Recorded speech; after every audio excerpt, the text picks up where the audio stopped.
mast, ahoy, and g'day once again to ye mateys. Look at this stuff, isn't it neat? Wouldn't you think my collection's complete? Wouldn't you think I'm the DM? Josh the pirate who has everything, including another episode of my Humblewood world of Elements and Evil with me. I got Gidgets and Gazmos aplenty, like Darius and him redacted. I got who's-its and what's-its galore, like Mr. John Best. You want thingamabobs? I've got Karen Schlink. But who cares? No big deal, because it's Brendan Ellis. So let's talk about these lovely folks, shall we? Daria, who the absolute heck are you? I'm gadgets now. I'm Daria. I'm an artist. I drew the portraits for the crew, and I also play Julio Switchgear on the channel. And I'm excited to see what happens next. Excellent. And John, who the absolute heck are you? I'm John. I'm playing Bron, and yeah, I've been a performer for 20 years. Currently undercover in the world of IT, earning some dollar bills. Yeah, and also excited to see what will happen next. Cool, excellent. Karen, who the heck are you? Hello, I am Karen, sometimes known as the mother of bunnies, and I'm a performer, a writer, an internet addict. I'm in a podcast, There Be Dragons. You can listen to it. I have a Twitter account, Mother of Bunnies. You can follow it. You can also follow my burlesque alter ego, Miss Lola Moore, who's been very slack about posting lately. Bitch needs a slap. And you can find me here on Tuesday nights playing Baldur's Gate and alternating between completely panicking or just crowing about how fabulous I am because we didn't die. You did Isn't that something... like the dichotomy of life? Just ricocheting between stress and smugness. Yeah, the amount of times I've gone charging into a fight being like, oh, I fucked up. Guys, we're all gonna die, but look, we'll play it out so you can see what's gonna happen for next time, and then I actually win, and I'm like, oh. Yeah, I'm pretty sure that's what happened last Tuesday. Yeah, I was like, pretty sure we're all gonna die down here, but hey, at least we'll learn something. Excellent. And Brendan, who the absolute heck are you? I'm Brendan Ellis, and I was considering doing a little baby Uwu voice, but I decided that I just don't have the energy for that. So, if you're a good little chat, then I might do it in our outro. You were doing What if we so made out great. in front of the Humblewood? Yeah. You were doing so well, Brendan. Thank you. And Hogan. I think... Hi. And Hogan, thanks very much for the resub, buddy. Good on you. And I be Josh the Pirate. You can find me here on my channel, Corsair's Cove, where I run D&D and other RPG-related games with my lovely wife Karen, the mother of bunnies, and all my splendid friends. You can also find me over on the Law Rights channel tomorrow night, where we have the finale of our Vason adventure, which is jolly good fun. Last week we played Jason Statham's Great Vacation, possibly the greatest TTRPG ever written by human hands. It is so very, very good. I've had people like sending me messages going, dude, what the fuck was that? It's amazing. Absolute coward. For what? What, Bishop Blood? I think that's directed at Brendan for not following through. But, you know, threats are best left hanging. Look, I need to respect the wishes of everyone else on the cast. And everyone else on the cast was very emphatic about me not doing that thing. We very much did. I must also remind our jumping, dancing, and possibly even strolling around on those, what do you call them? Feet, yes. Audience to please like, follow, and subscribe to all the things, you bloody champions. We have all the exclamation mark socials. We have a new follower. You bet giraffe I can. Excellent. Thank you very much for the follow, you bloody champion. Sounds like our type of person. You bet giraffe I can. Yeah, there it is. You say it smoother, it hits it really well. That's very good. I enjoy that a lot. We have a YouTube if you want to catch up on any of the episodes you may have missed. And we have a Discord if you want to come and hang out with us there. Get all the updates on the cast and so forth. See our lively banter in the hung, drawn, and quartered. Daria, even? Really, you? I I would like to point something out just quickly. If I could refer everyone to the stream overlay, the way that Daria's camera is sitting with the frame, it looks like the tentacle is like covering her lips.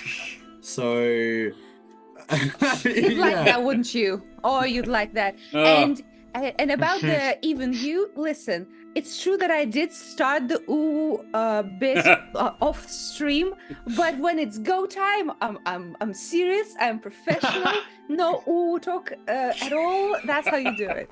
And Right. Brandon cannot separate the cringe from reality, so there.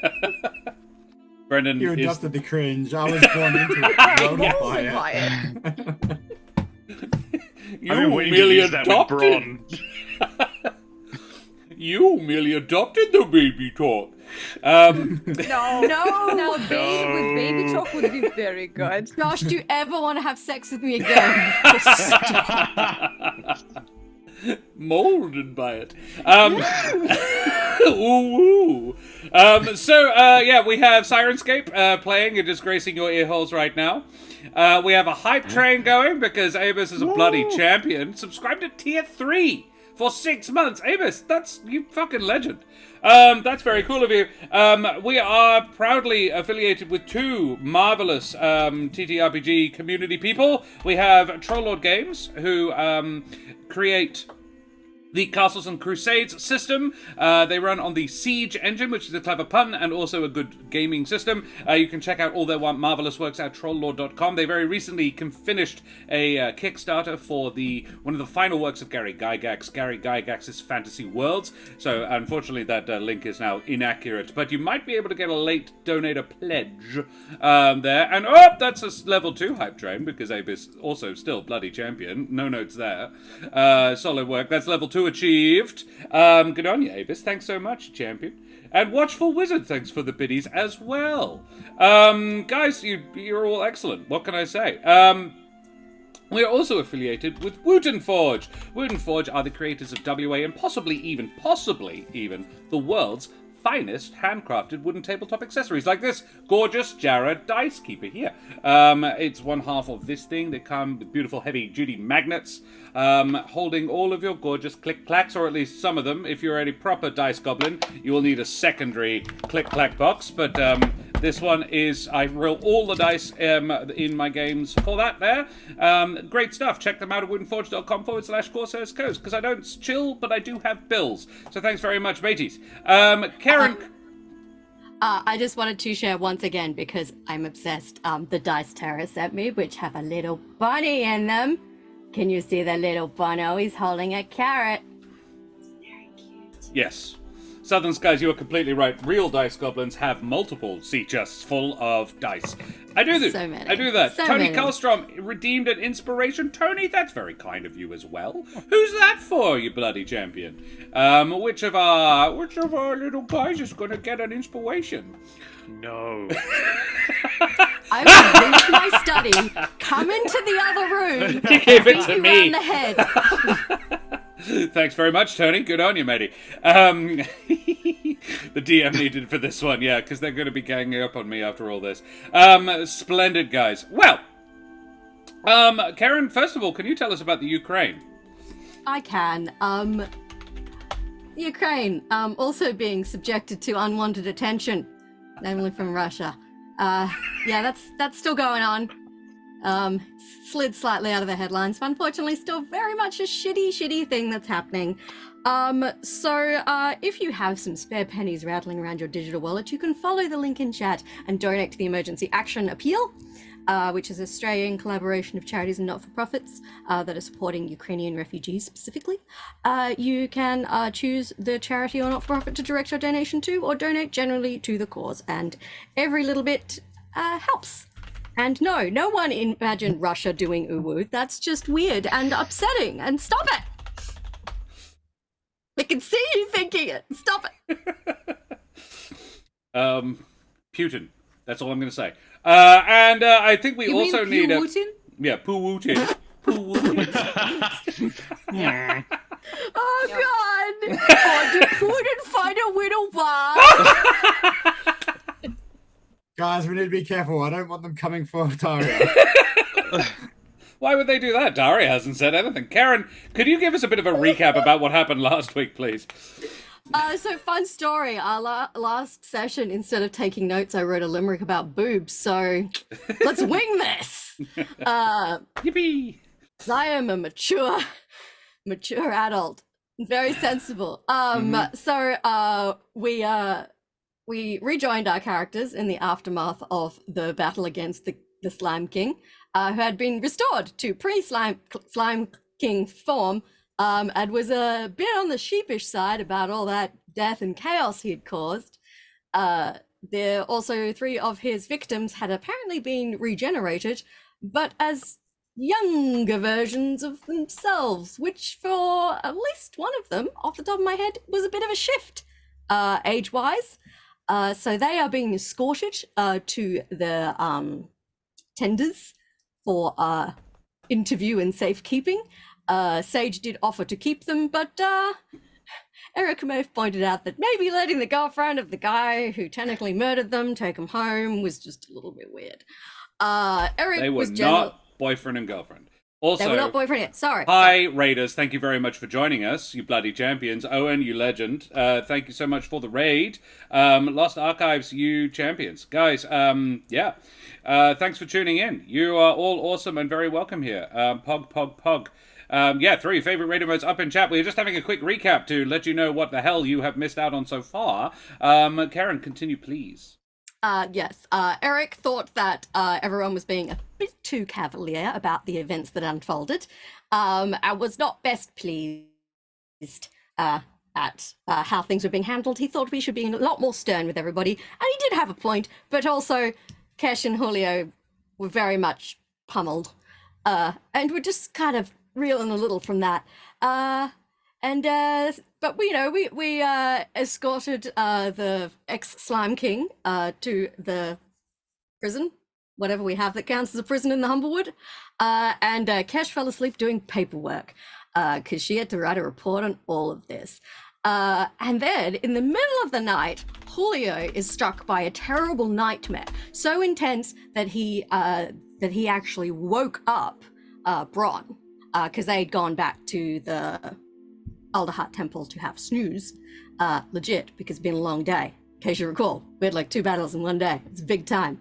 We were all those puzzles. At least 3 battles. Yeah, it was like 3 fights. It's a lot of fights. And I don't think we even had a short rest between those last 2. We just kind of did it. But hey, that little girl whose name I've forgotten has like 3 slime furniture buddies who are going to take care of her forever now. So she won. Yeah, Mihai won out of the arrangement. She has now got 3 dedicated slime servants in the form of furniture. So good for her. But anyway, Julio is having a terrible nightmare. Bron wakes Julio up. But they both get the sense that something is happening in the Slime King's lair that is, if not bad, at least very intense. So Julio and Bron rush on down. Bron remembers that they kind of made an magical amplifying device to close the burgeoning death node before it like swallowed the Humblewood and killed everybody, and they neglected to properly dismantle it afterwards in the kind of chaos. So Bron retrieves it from the pool, but it appears that whatever was going to happen happens, and the ex-death node transforms, it's the best way I can come to describe it, and becomes something new and different. And Julio uses his special tree pope abilities to kind of sense it, and is like, I think this is like a life, like it's an Alderheart life node. And oh yeah, that's right. When Julio and Bron were going down to suss this out, they got stopped by some guards who apparently Eric had told them not to let them in, because Eric was worried that Julio would get up to some tree folk shenanigans. That would do exactly what he fucking did. What he did. You guys don't know why Eric said don't let Julio in? Look, Fair. this is an educated guess on Cash/Karen's part. And Eric's. And it was right. So eventually, Cash and Eric arrive down in this mysterious new life-imbued area, and Eric's not happy. He's worried that now the other planes are going to be like, right, best invade these bastards then, which is a legitimate concern, but Cash is exhausted and has been writing reports half the night, so she's not as, like, energetically upset, and Julio's just kind of chilling and soaking in the life energy, and Bron is just chilling. So they have a bit of a fight about what would have been the best course of action to take. Argument. Fight implies something else. Oh yes, sorry, they had an argument. No one stabbed anybody, but they do have an argument about what would have been the best thing to do and their concerns about this. Because we appear to have made a node. An Alderheart node. An Alderheart node, which, given there's a life node literally like 500 meters down the route corridor, could be a problem. But it also means the Alderheart is another step along the path of becoming a god, which Julio is totally down for. So, Julio's fine with all of this. Julio's like, it's meant to be, man. I'm the tree pope. It's all chill. Cause what was the term? The little zealot is just vibing. The little zealot. God, stop it. So you're allowed to do it. I did it one time and I hated myself. I'm just a widow Tarward. Doesn't work as well. No, I loved that. That was funny. Yeah, exactly. Surely nothing could go wrong, Avis. So Eric sets off to do some research and prepare as best he can for possible heavenly invasions of the Alderheart, the material plane. And Kesh goes back to writing reports. But to close the episode, I think I covered most of the salient points. Yes? Yeah. No? Just Maybe? one. Yeah. 2 major conversations back to back. Yeah. But to close the episode, Kesh got a visit from very special, important entertainer lady, who is creating a musical about Kesh's life called Major Mischief, and wants to interview Kesh. And simply by virtue of catching Kesh completely off guard, gets way more information than Kesh would have under normal circumstances given to a performer, and she leaves a flyer when she goes. So she was going to do this with or without my input, but now I've given her material and I'm concerned. I'm very concerned. And into this comes Eric, because Kesh had sent Eric a note saying, hey, we kind of need to talk about that argument we had. And she wasn't expecting Eric to turn up straight away, but he did. So they get to have that awkward conversation right after this, while Kesh is panicking that she's about to be publicly humiliated in a musical about her life. But she and Eric managed to come to an understanding about both his concerns and her, I guess, leniency in his eyes. Just reminded him that Kesh herself is a reformed criminal, so she's big on giving people chances to redeem themselves. And he also promises to come with her to Major Mayhem. Was it Major Mischief or Major Mayhem? Major Mayhem. Major Mayhem. He promises to attend the premiere of Major Mayhem with her, so she doesn't have to endure that alone. Excellent. Yes. Splendid. Thank you very much, Karen. Well, mateys, may no persistent peacocks press you for personal details, and all your partners be persuaded when you puritanically pursue potential punishments for prisoners, as we head tremulously at first, and then with mounting heat and passion into the Humblewood. Hope you like the alliteration there. So, we return to the Alderheart, where our heroes are having a bit of downtime, actually. In between adventures. Each has received their own gilded and embossed invite to the opening night of Major Mayhem at the Alderheart Palladium. 6 days from now. And apparently, aware of this, the presumably because they received one as well, Iari Shadowmold, the council speaker of the Alderheart, has sent a message saying she would like to have a chat with you all the following afternoon. So like, hey, stick around for the thing, and then we have a shit to do. So, what would you be doing with your time off in this 6-day period? Presumably not necessarily time off for Cash and Eric. And if so, with whom? Now, you all have sorry, I want to be clear. Julio, Cash, and Eric have received invitations with a +1. So one of you can take Bron, presumably. But Bron is sadly not a famous savior of Alderheart yet. He is a savior of Alderheart, he just isn't a famous one yet. As in, he mechanically did help save it, but no one knows that, and Savior of Alderheart is technically an official title, but he does not hold yet.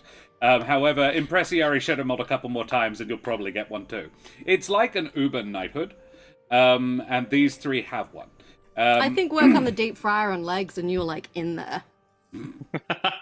Everyone leaves Bron at the tavern and takes some random orphan. That's exactly what I want to do. If we all leave him behind, he will have his own wedding arc and will understand my pain, which is what I want. Mitch Bron fucking can build- Earnshaw is here. Mitch, good afternoon, matey. How are ye? And how is your wonderful little boy? Did you hear Savior of Alderheart? I don't know. All the way from the death plane? Maybe you have? I don't know.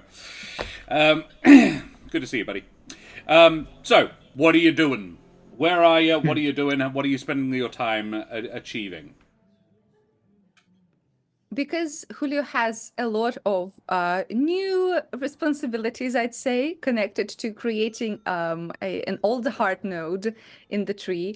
A lot of his stuff would be making sure that the two nodes can coexist. Because as far as Julio understands, the plane of life feels parental towards Alderheart, and like any child, it is separating, and the plane of life said to Julio to take care of Alderheart. So there seems to be no bad blood, which is great, but he wants to make sure that both of the nodes are equally taken care of. So the plane of life node does not feel abandoned.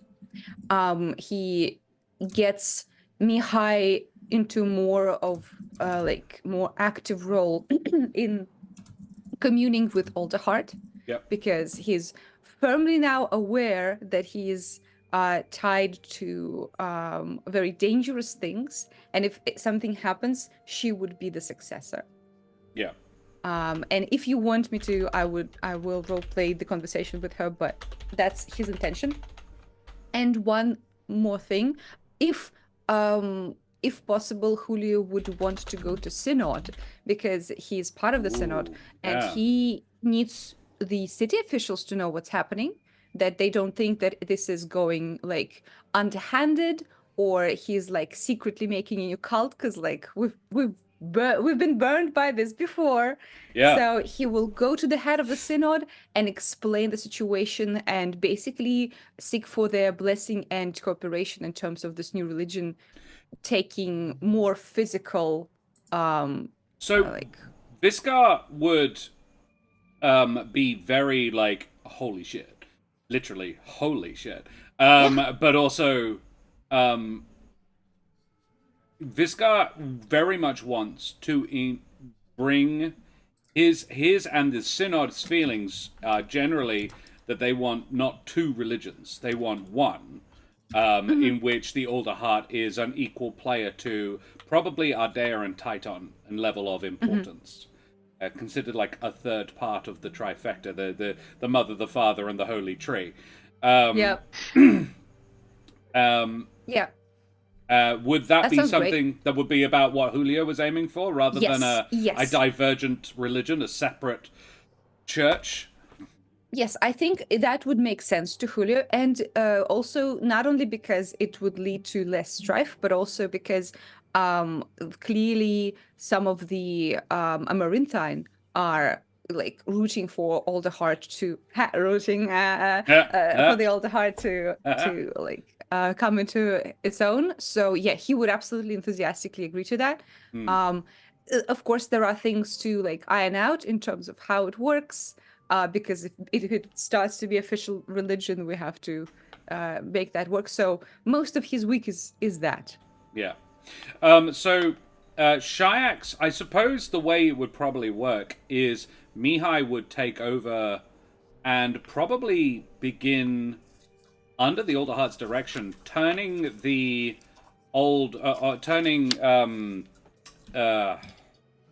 Leandric's old den into a place of worship specifically for the Alderheart. Somewhere that people who want to, more of a, not so much a public place of worship as a private sort of monastery, a kind of place where people who want to become close to it, want to take their worship of the Alderheart to the next level sort of thing. Like a sanctuary. A cemetery, a seminary, not a cemetery, a seminary. A sanctuary is another good word though. So not exactly like no one's allowed in here, but it's very much like if you're called to it, and I think a couple of people would start to just sort of show up, often younger, around Mihai's age, who felt this sort of pull. One of them is a tender already, and because people who have that sort of persuasion tend to go that way anyway, sort of thing. So yeah, she is Mihai the head of the youth group? Is that what's happening? I think, whilst on the other hand, Shayax sort of holds to the temple that's already established, and it's not two orthodoxies, it's very much one, but they are two different methods of two different places and two different places that are equally important. So Shayax becomes the guardian of the temple in the roots, while Mihai becomes the guardian of the seminary. The Alderheart sect definitely meets up after dark and has pizza parties. Dead set. Oh, for sure. And cool. Let's jam about the roots, guys. Let's talk about the tree. No one needs to get up and leave. And I'm sorry. Cool. That was I love not it. okay. The Alderheart doesn't like it when you root underage. Actually, the Alderheart has no strong feelings about this. The Alderheart's like, yeah, no, more followers. Do it. Literally. So is it youth pastor vibes, and now I'm just pitching Julio in skinny jeans and like a button-down shirt with like 1 foot up on like it's the chinos. speaker He's going, obviously got a guitar. Yeah. Yeah. Let me tell the kids about Alderheart. Dring. Yeah. My good personal friend, the Alderheart. Cool. Alrighty, that's what Julio's doing. Bron, you're wrist deep in mechanical stuff, yes? Yeah, I assume the camera cuts to Bron, and we're midway through a montage with like working hard to play a living, playing in the background, he's wiping his brow, making things. So yes, what I would like to do, I'm not sure if it's possible. So the first one's very easy. I'm going to spend the first day and I'm going to infuse some of the studded leather armor that I bought. And at some point I'm going to give that to Eric. And you're going to create the studded leather armor and then infuse it? Because you remember you got a discount by just buying the bits and then making it yourself. Right, yes, I thought that was for the split armor? For both. Oh, okay, great, both. Yeah. So, first things first, he's going to be making studded leather armor, and then when it's done, he's going to be infusing it. And also working on Eric's, notching Eric's staff. Sure. If you know what I mean. But then, yes. Weird, man. The youth group does not. And then, like, I guess if there's more time, he'd like to make his splint armor, and that's about all he's going to do. But I mean, that might take a long time. I'm not sure exactly how crafting works. There is actually some very detailed crafting rules in the book that just arrived. Heliada's Guide to Monster Hunting is here, and I'm fucking excited, but I haven't read it yet. So, I think essentially it's like a sleight of hand plus your proficiency. It's essentially it's Dex plus proficiency. Or it would, for you, I think it would probably be intelligence plus proficiency is a crafting check. And it's not so much whether or not you do it, as how long it takes you. So I've got a sliding scale in my head of how easy it is, and to make those things, roll me a crafting check. Okay, cool. I will just roll a normal d20, and we will add 6 to it. Excellent. Wait. 7, It was proficiency 8. plus int? Yes, proficiency plus int, so it's like 9 at this 9. point, isn't it? Yeah. Sweet. Well, Don't roll crap. 12 plus 9, 21. 21. All right, yeah. Each one takes you probably, I would say probably each thing takes you about a day to build and infuse. If you're doing it all at once, like if you're making it, you're like infusing it as you go. So you have infused a suit of studded leather for Eric. And what manner of infusion have you bound into it?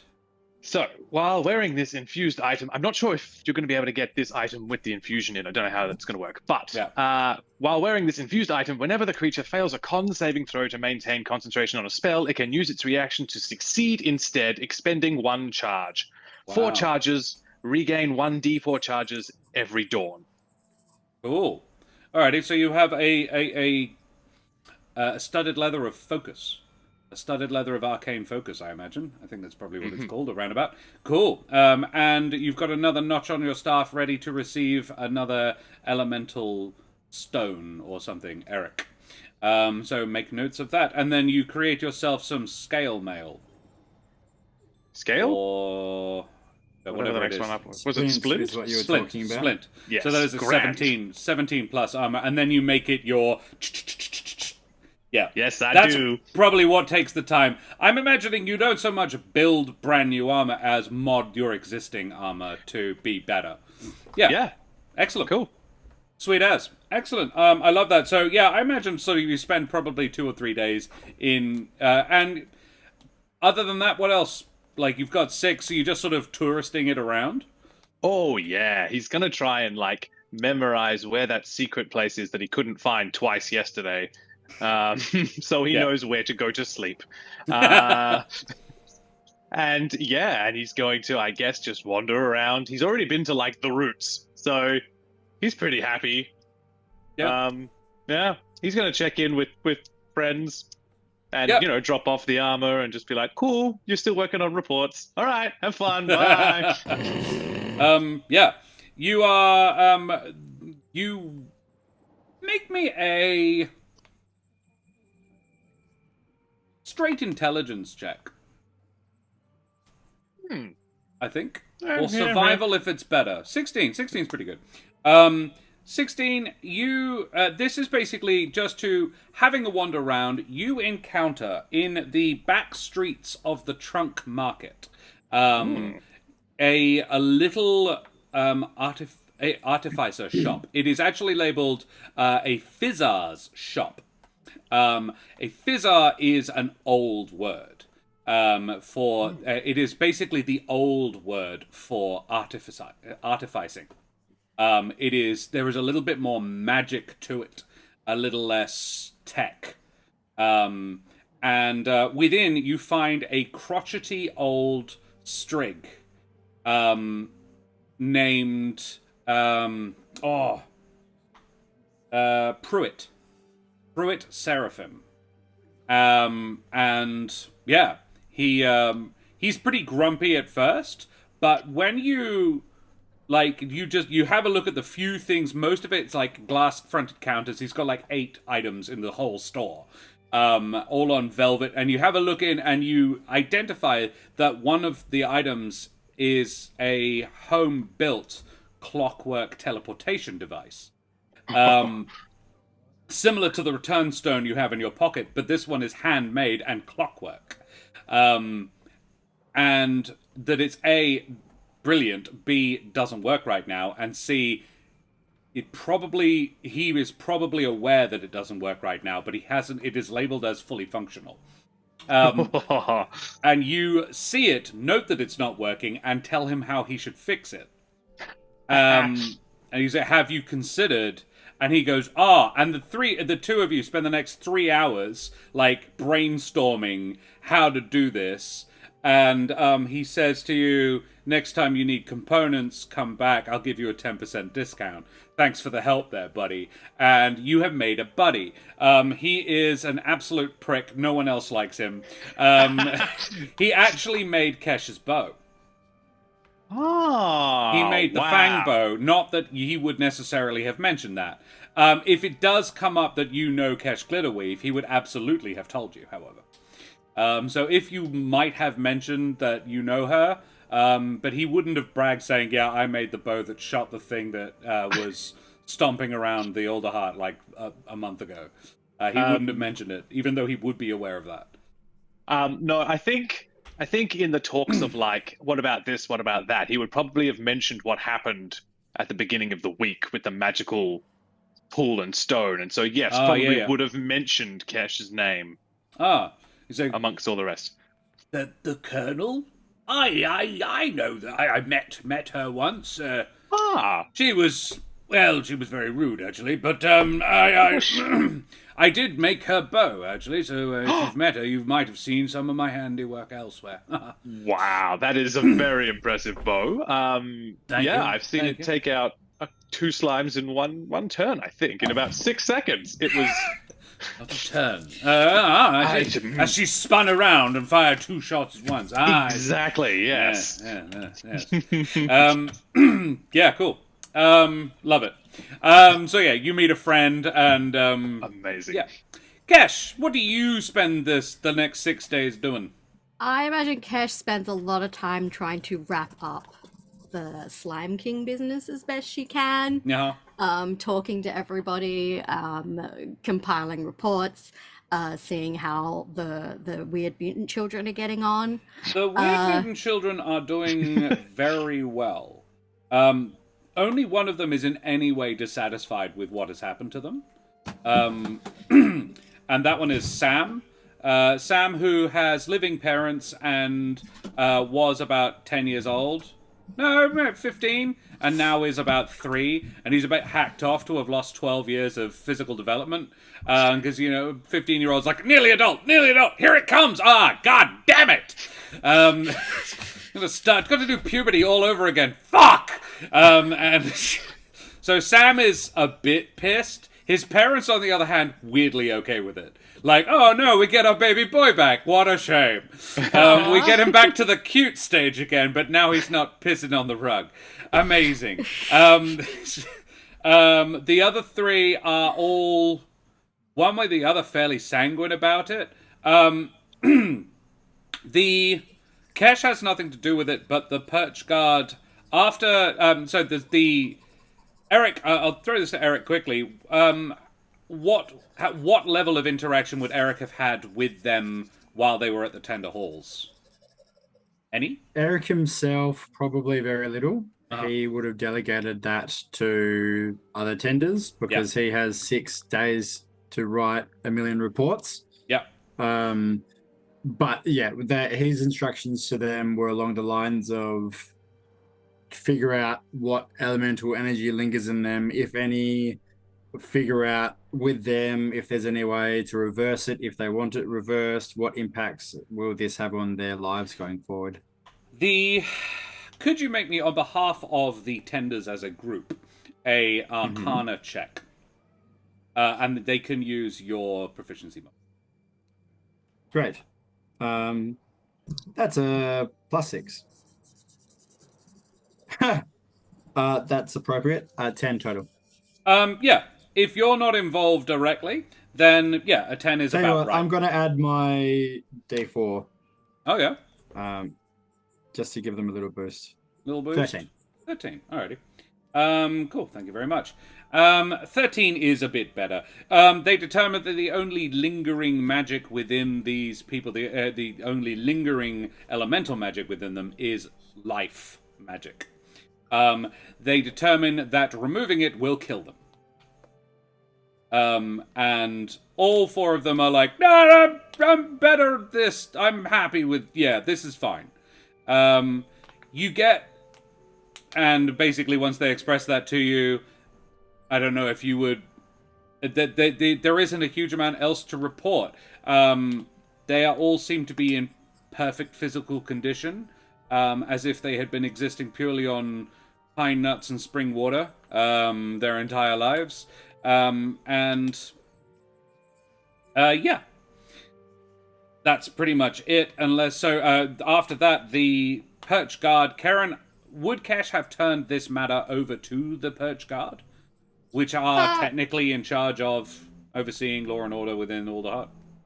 Yeah, technically it's their purview, so she doesn't want to make any waves, but she is, like, keeping a foot in the situation. Keeping tabs on it, but it's not her business. Very well. Yeah, then, she's like, I'm not in charge of this anymore, but I am involved, so don't do anything drastic without me.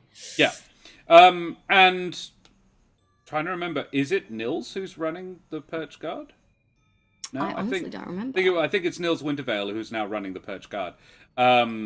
And yeah, it's you, Shyla Den, and Nils Wintervale, with General Saradin on top of the whole thing. Niels is the guy that was gunning for Kesh's job when she got fired, yeah? Very, very briefly, yes. Okay, When but now he's like chill. Yeah, he's very chill. He actually is fully aware that his position, Kesh could have had him thrown to the wolves, and rightly so. And so yeah, he is happy to work with and for Kesh on occasion. He is definitely the junior of the three majors in charge of the three different branches in the Alderheart. And listens to what Kesh says, because that's important. So yeah, Kesh, yeah, Nils says, righto, Major, not a problem. We will make sure this all, Colonel rather, all three of you are colonels now. Yeah, he, make sure that it does get handled properly, and you are kept in the loop. They take the people into custody, take sworn statements from them. The only one of them even saw Leandric. Most of them witnessed in the statements that Kesh would have seen. Only one of them even saw Leandric. It was the older widow, Moira. The rest had not. And Eric, you just got your D4 back already. Thank you very much, Tony. So they were basically taken by slimes, and that was... They were taken by slimes. One of them saw the Slime King when they were placed into the pool. And that was the little girl, whose name currently escapes me, but it's in my notes. And yes, the thief does recall the process of being turned into a slime cultist. And it was not pleasant. It wasn't painful, it was just... like, he describes it as like feeling everything that made up you get drained away. So yeah, there's that.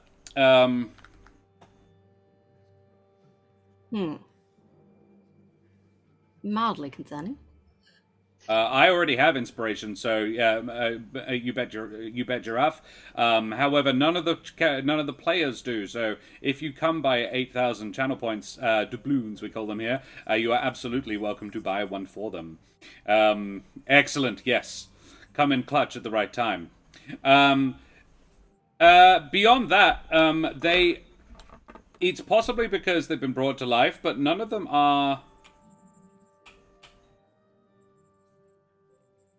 None of them are particularly gunning for Leandric's dismemberment. They're all, like, not happy, and various levels of, look, this absolutely could have gone better for us. But none of them are like, hang him. However, the process, the wheels are starting to be in motion, and you know that Leandric has been taken into custody. Sworn statements have been given. Sage has also been consulted. Sage has formally petitioned for custody of the children, given that she has knowledge of the situation, but is not directly related of it. And the Perch Guard, Nils does run this by Kesh, as Kesh was boots on the ground. He says, look, I'm happy to bounce this up to the council if you like, but you would probably be able to make a ruling on this. I think it seems like a good idea. She's keen. She is aware of the situation. She knew what happened to them. Good with kids. Means less Cash would orphans talk back at to the Eric. orphanage. Cash Yeah? would talk to Eric first. I'll leave it to you then. She'll give him kind of like, oh, I'll give you my decision by whatever. And then No goes rush. to visit Eric and is like, they want to do this. I'm not opposed. But,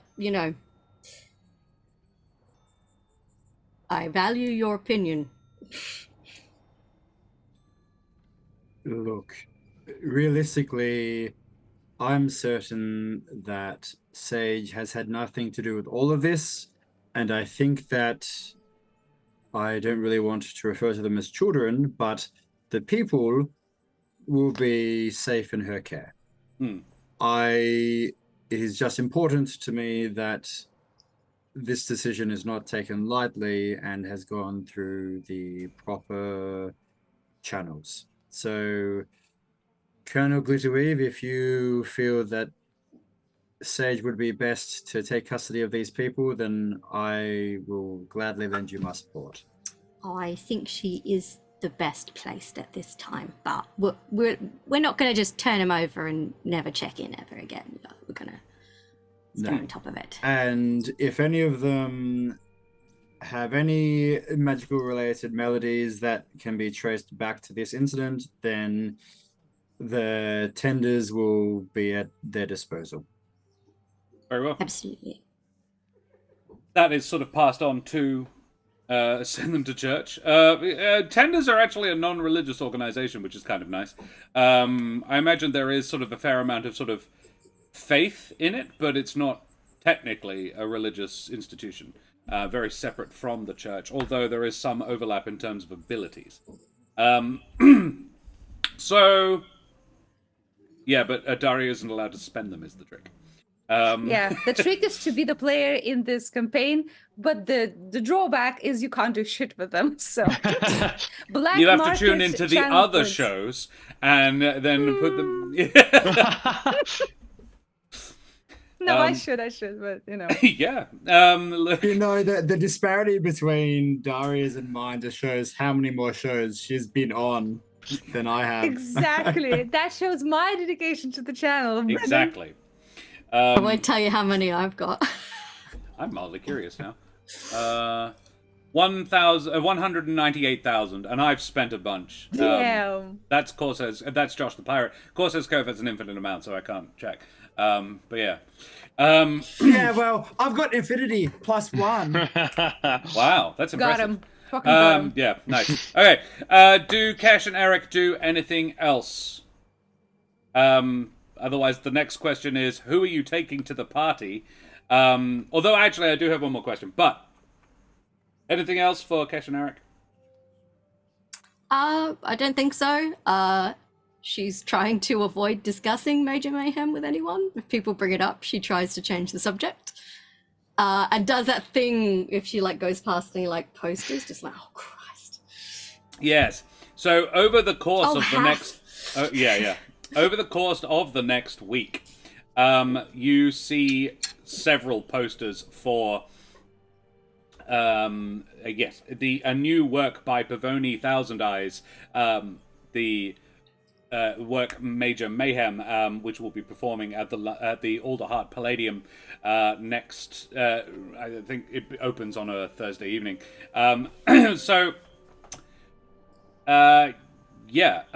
Eric, while Sorry, I do have stuff that yes. I want to do as well. Please do. Yeah. A lot of it we kind of looked at last session. Most of it was studying and gathering knowledge, but there are a couple of things as well on that list. So speaking to Viscar and letting him know, hey, by the way, there's a scheme to ascend the Alderheart to godhood. Would Do we fucking meet halfway Yeah. as Julio leaves Yeah. Viscar's office? With that- Yeah. But Yeah, what bitch. happens is Julio walks out of the office, turns right, and then Eric comes in from the other nice. direction about From the 5 outside. seconds later. Yeah. There's a coup. There's a new cult. Like, I don't know. No, it's nothing like that. It's just, it's basically the same as what Julio is, sort of just like, except a bit more dispassionate of just, hey, just so you know, My friend is an This insane Pope tree. this is happening despite my best wishes. Just want to check that that's not going to like ruin religion, the concepts. Viscar is probably quite frank with you. He says, at this point, I suspect it's going to happen whether or not we want it to. Yes. The tree seems to have a significant stake in the matter, and who am I to speak against an enormous tree? In which I have lived almost my entire life, and I don't dislike the thing. So there's that. Secondly, your friend has been fairly clear with me from the get-go of his intentions, and I wouldn't know how to even begin stopping him. There is also the fact that, as far as I can tell, I have investigated the node, if we want to call it that. I don't necessarily know if I do, but I don't know what else to call it down in the roots. Scientifically, that's probably the best word for us. It could have gone so much worse. And I genuinely think the Alderheart really saved our bacon there. And its own, in fairness. But the life plane probably could have stopped it if it wanted to. It was what provided the energy in the first place. So given that it didn't, it would appear that not only is the Alderheart wanting this, but the life plane is pro that idea as well. And I have done some communing with the Amaranthines. Not all of them I am on first name terms with, but a couple have provided me some guidance in this, and it would seem that at least some of them are, to one degree or another, on board. Though to what degree and what amount of effort they are prepared to devote to the task seems to vary greatly. Yes, this matches with my studies as well. And I just from what your wanted friend to tells make me, sure that the church was aware of apprised Well, of the situation. it is and has, and thank you. I am doing my best to ameliorate the situation. It's helpful to know that it is happening, but your friend Julio seems... He could have gone off and started his own religion, a whole new cult, and with the backing of an actual deity, in fairness. And the fact that he seems... I've managed to... I'm not sure if it was really his idea or if I planted it in his head and he just sort of went with it, but one way or the other, it is as close to what we should be aiming for as can really be achieved, that the Alderheart will become part of the pantheon that already exists. And there is precedent for that already, so denying the emergence of a new Amaranthine is foolish if it's actually happening. Certainly. They fade, they come and go, new ones do pop up from time to time. It's been a millennia or two since the last one, but there are records. I have done some research on it, and yes, and a few have very much faded. The fact that your friend has apparently... Julio, would you have told Viscar that you spoke to Nabar? I don't think Julio would be naming names, like name dropping a Marinthine, because that's a bit like too severe. But he would tell Viscar that this is not going like under the nose of a Marinthine. Some of them lended support to it. Yeah, Gaspard is pretty new, Bishop Blood. Gaspard, I believe, is the youngest Amaranthine. Real boon for Jabines everywhere when they finally got a seat on the council, as it were. And he was a war hero, kind of neat and unusual among Amaranthines. That's probably round about what he would say. He's like, look, it's not perfect, but I think it's about as good as we can get, and who am I to argue with a god? Regardless of whether or not... The thing is, Mr. Ashbourne, Shadowmalt, which are we going with? What's your favor? Both are fine. Let's go with Shadowmalt for now. Shadowmalt, it keeps it simple in my mind then. Yes, especially now that Granny's on the council. I'm not even going to. It sounds like a No. whole kettle of fish. Yes, the thing is about deities, something that I have seen things that I did not anticipate seeing, and that I could not explain, and I've seen them for years. In fact, I've done a little bit of poking around, and they've been recorded over the times for centuries. Now, the Alderheart is not a god yet. And I use the word god very carefully because there is a distinction between a god and an amaranthine. And an amaranthine. The distinction is, this is not particularly well known, gods exist beyond time.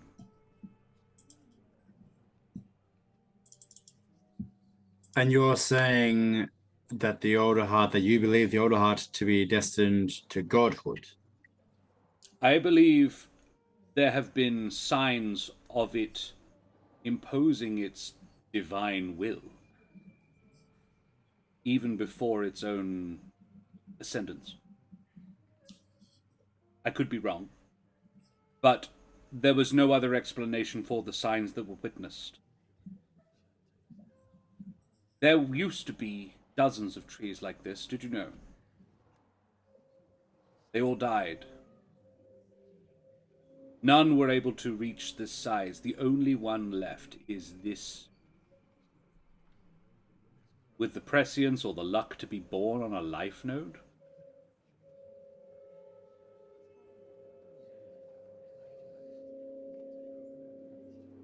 Are you talking about predestiny?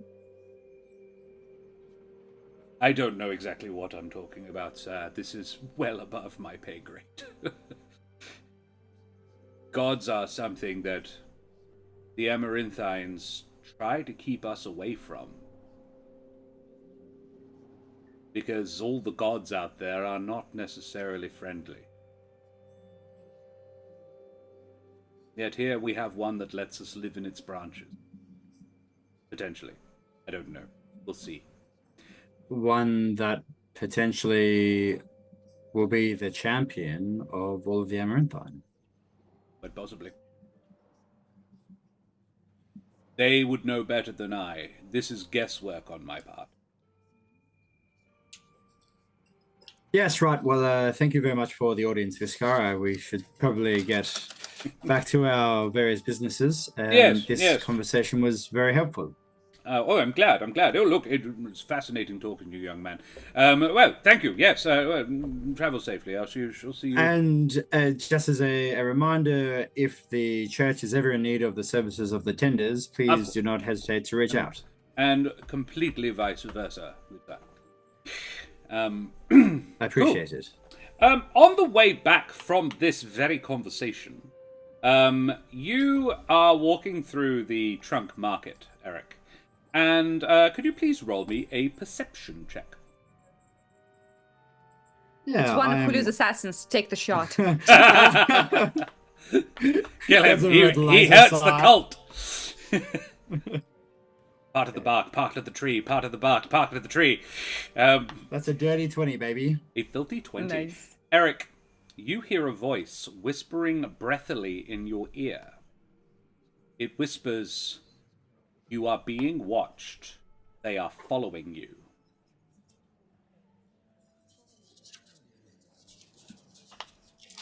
Do you do anything? I'm going to continue my business. But keeping my peripheral awareness up. Yeah. With a filthy 20, you notice a Gallus man watching you quite intently. This on its own, not hugely unusual. You are a person of some note. You've been up on a pedestal. Your grandmother is the leader of the thing, and that is a commonly known thing. You're from a major family. Your face is known. However, you recognize this dude. He is a kingfisher-looking kind of bloke.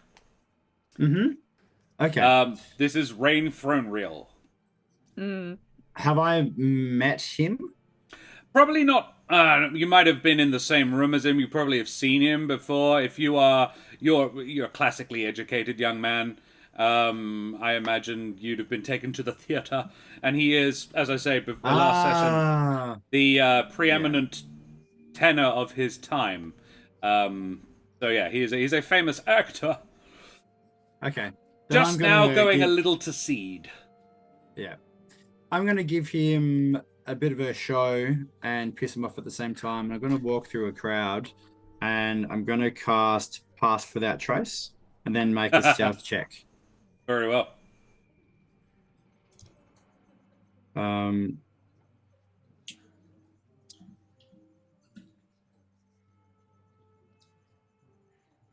22.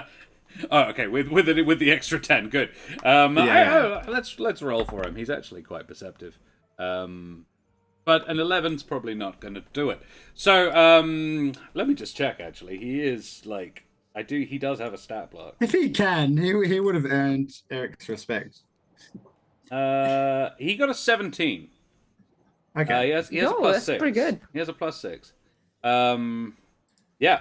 Cool. But you just slip his notice. And it is very clear he was watching you. You might be able to guess why if you wanted to insight. I don't want to make that roll. Thank you very much. Very well. I am pretty certain that I know, and I'm going to, just stick with that. What I do want to know is, if it's insightable, I want to insight whatever the hell that voice was. Was it like a physical voice that said I'm being followed, or was it something in my head? As you walk away, possibly slightly baffled, it occurs to you the voice that spoke before was in Oran.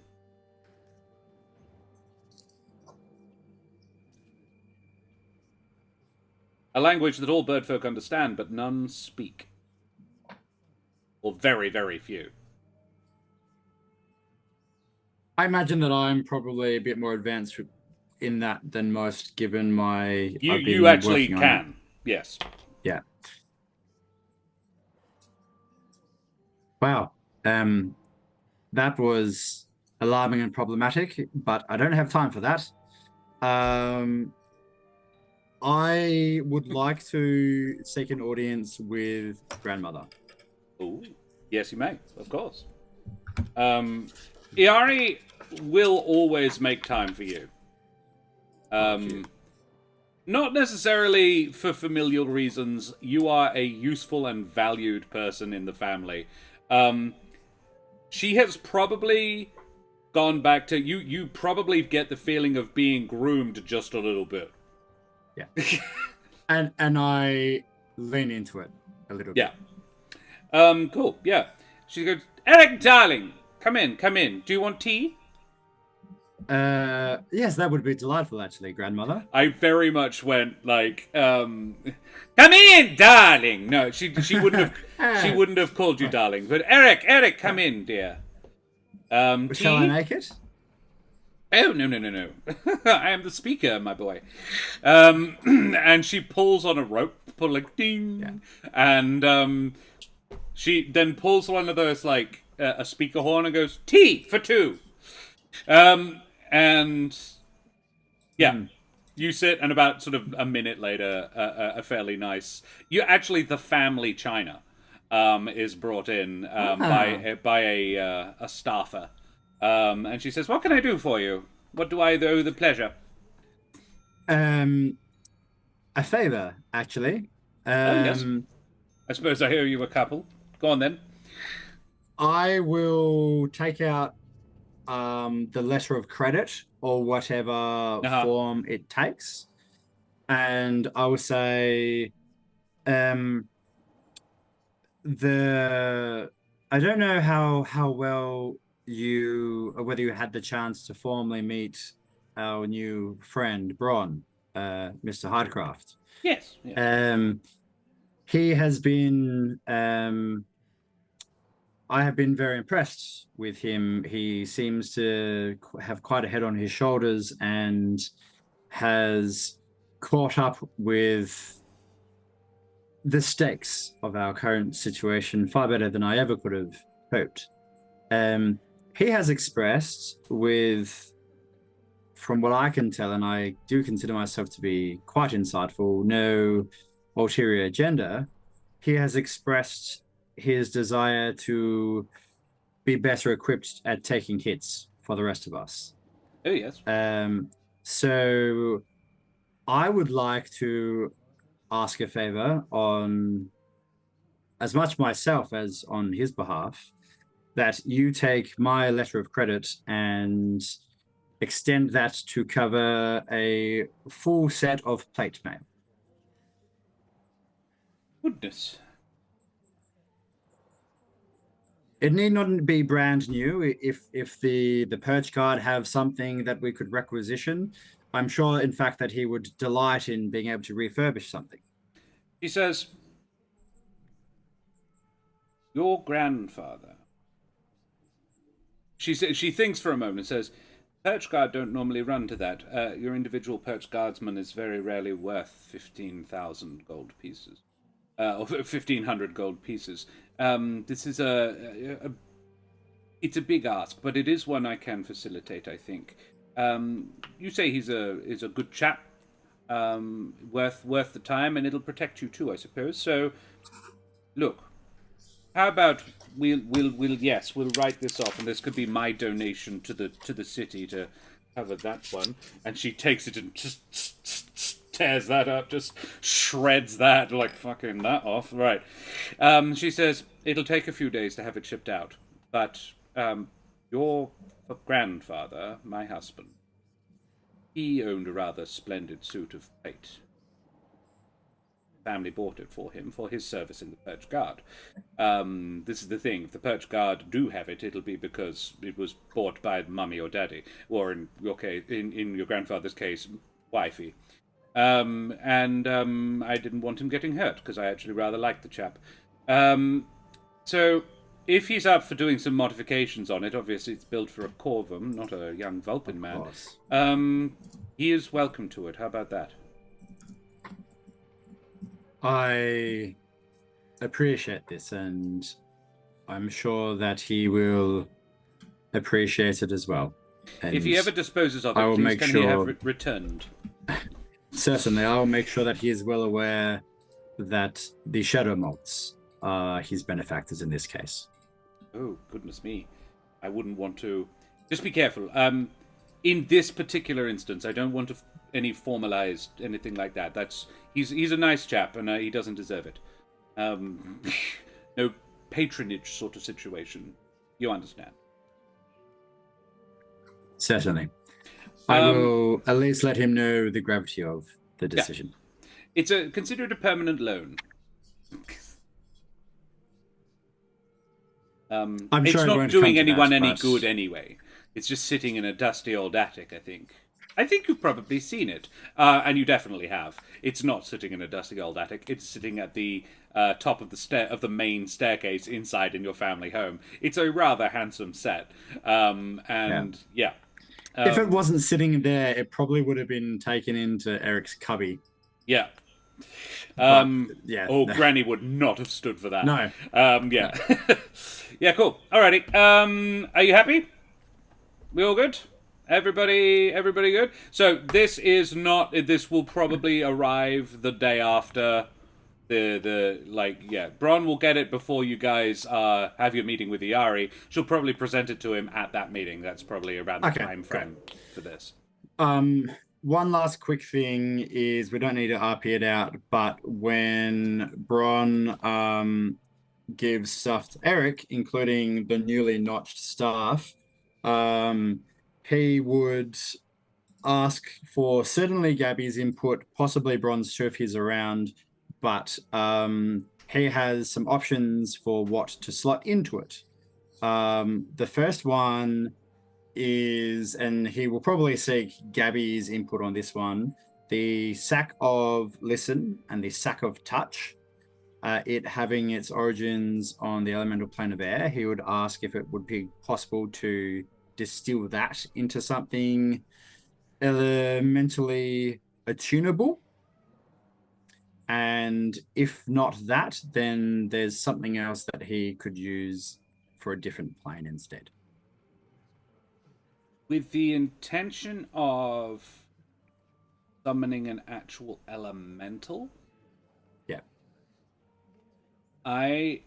Isn't that the stuff that messed up the chap in the roots? Yes, which is why I want to be. Well, I'm seeking your feedback and your assistance with this. That would be the assumption Bron would make, John.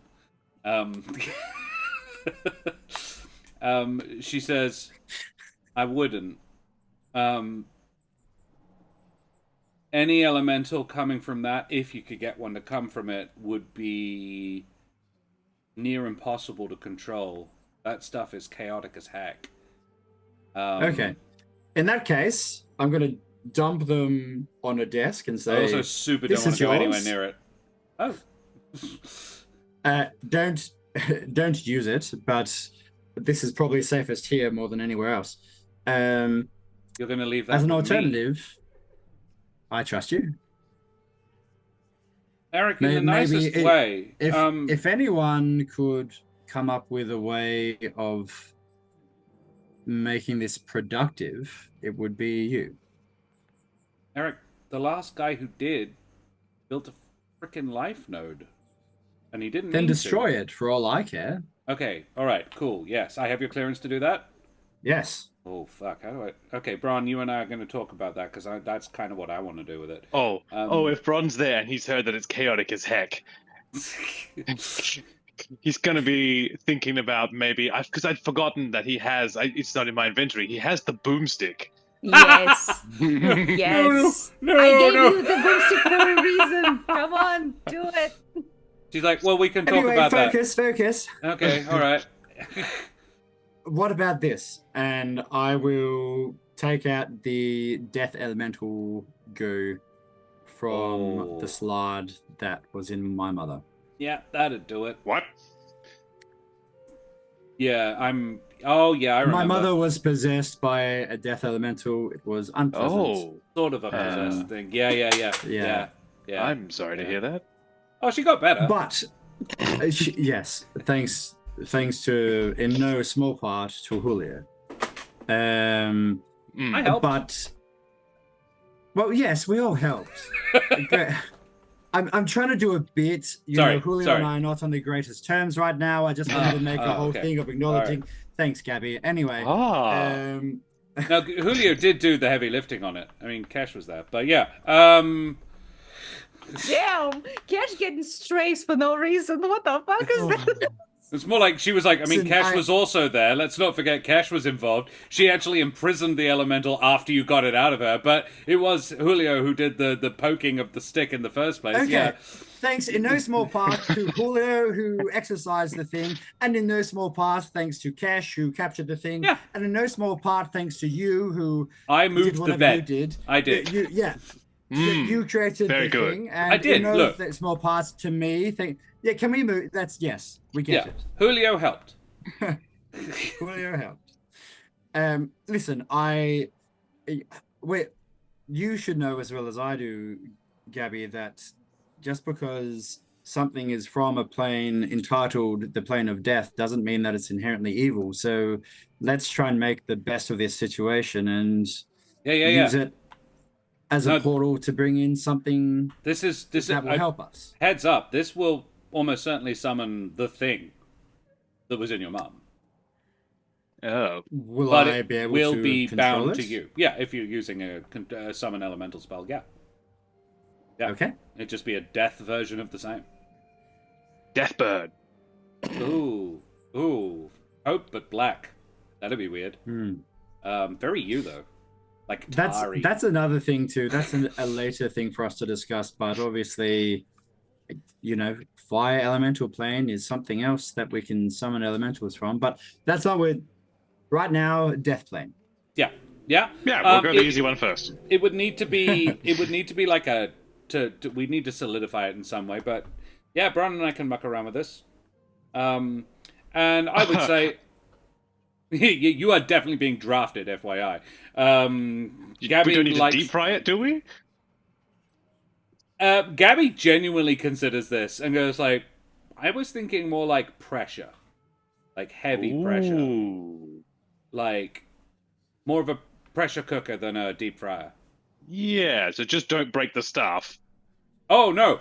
Stuff Or would not it'll be involved. explode. I would suggest, like, because it's a liquid, we make a mold of exactly the shape you want it to be when you put it into the stuff. And then we put it in a pressure cooker and just sort of shrink it down and make it a gemstone of the same. Yeah, no, I just mean, like, don't break it afterwards or, like, pressure release. Yeah, no, not Yeah, good. it cool. would very much explode. Yeah. I just had a thought, and obviously this will be a death elemental, but in terms of perhaps the consistency, tar elemental? Look, it's your funeral, dude. Okay, I'll workshop Nice. it. Go. Maybe. Okay, let's do the thing. As I recall, the conjure elementals, you get 3 options: either a flying one, a walking one, or a swimming one, right? Yeah. Yeah. So you can choose, basically. I will give you a stat block. You've already given me stats for it. Yeah. So I'll just go with that existing stat block. Yeah, and you can decide what it looks like. Kind of like the ooze, kind of like a tar elemental. That's funny to me. Cool. I'm not That's gonna. just me going into the bit. It's probably going to be about a day's worth of work, but with Bron and Gabby, and Bron's probably has a lovely time. Yes, Eric I think can so. help if he wants. But yeah, Bron likes nothing more than building shit. All right, let us get to the main event of the event. It's about 6 days later. You guys are all pretty much socially obligated to attend. If you have an invite, you are kind of expected. Bron isn't, but would one of you take him, and which one? Mm-hmm. Yeah, for sure. Julio would invite Bron. He would be like, "Oh my God, you have to see this. This will be kind of a way for you to catch up on all of the stuff that you haven't been here for in our adventures. It's kind of like compulsory and also pretty cool. We're gonna give so much shit to Cash for this. It's gonna be great." It does sound like fun, yes. Having seen the billing, there is also a young ingenue, a young girl playing Julio. Great. Awesome. Yeah, she's actually like a minor. She's actually a minor local celebrity, but she's a journalist. But like she writes for the Alderheart Gazette, but is also a minor singer as well. And so yeah, it's like the equivalent of a newsreader getting a part in a pantomime. Awesome. I'm very excited about it. Also, if we have the time, Julio would put away some of his personal funds to go shopping with Bron and find ourselves a couple of cool suits. Yeah. Yes. Have some good threads going. I was absolutely going to ask. The evening approaches. How do each of you look? Kesh and Eric, who would you be taking as your plus ones, if anybody? You don't have to. There could be a spare seat for your bag. What was my starstruck assistant's name again? Spencer. Spencer. yeah. Yeah, Spencer Diaz is totally getting a ticket because the other people I would bring are already coming, so... Yeah. Yeah, you don't want to bring Shen Esticle to this kind of party. God, no. No. If he never hears about that, great. The only other person in your He's probably the entourage... stage manager, Cash. No, he runs the band. You're not as close with her, but the quartermaster of the Wildwood Brigade, Lieutenant Silky, is probably a bit of a fan of the stage. But yeah, Spencer is the appropriate person to bring, definitely. Eric? Well, the first night that shit started to happen, I wrote a letter to Havel. Havel would have gotten back around 2 days later. So, yeah. So it would be Havel. Sweet. Okay, love it. Yeah, and But Eric is going to make sure that he can definitely sit next to Kesh. Right. Yeah, you're actually getting a box. Oh, great. So, yeah, you and your, Julio's been given a second box with Viscar. Sort of the Popey people are in as Popey people. Popey people. Popey people. Popey people.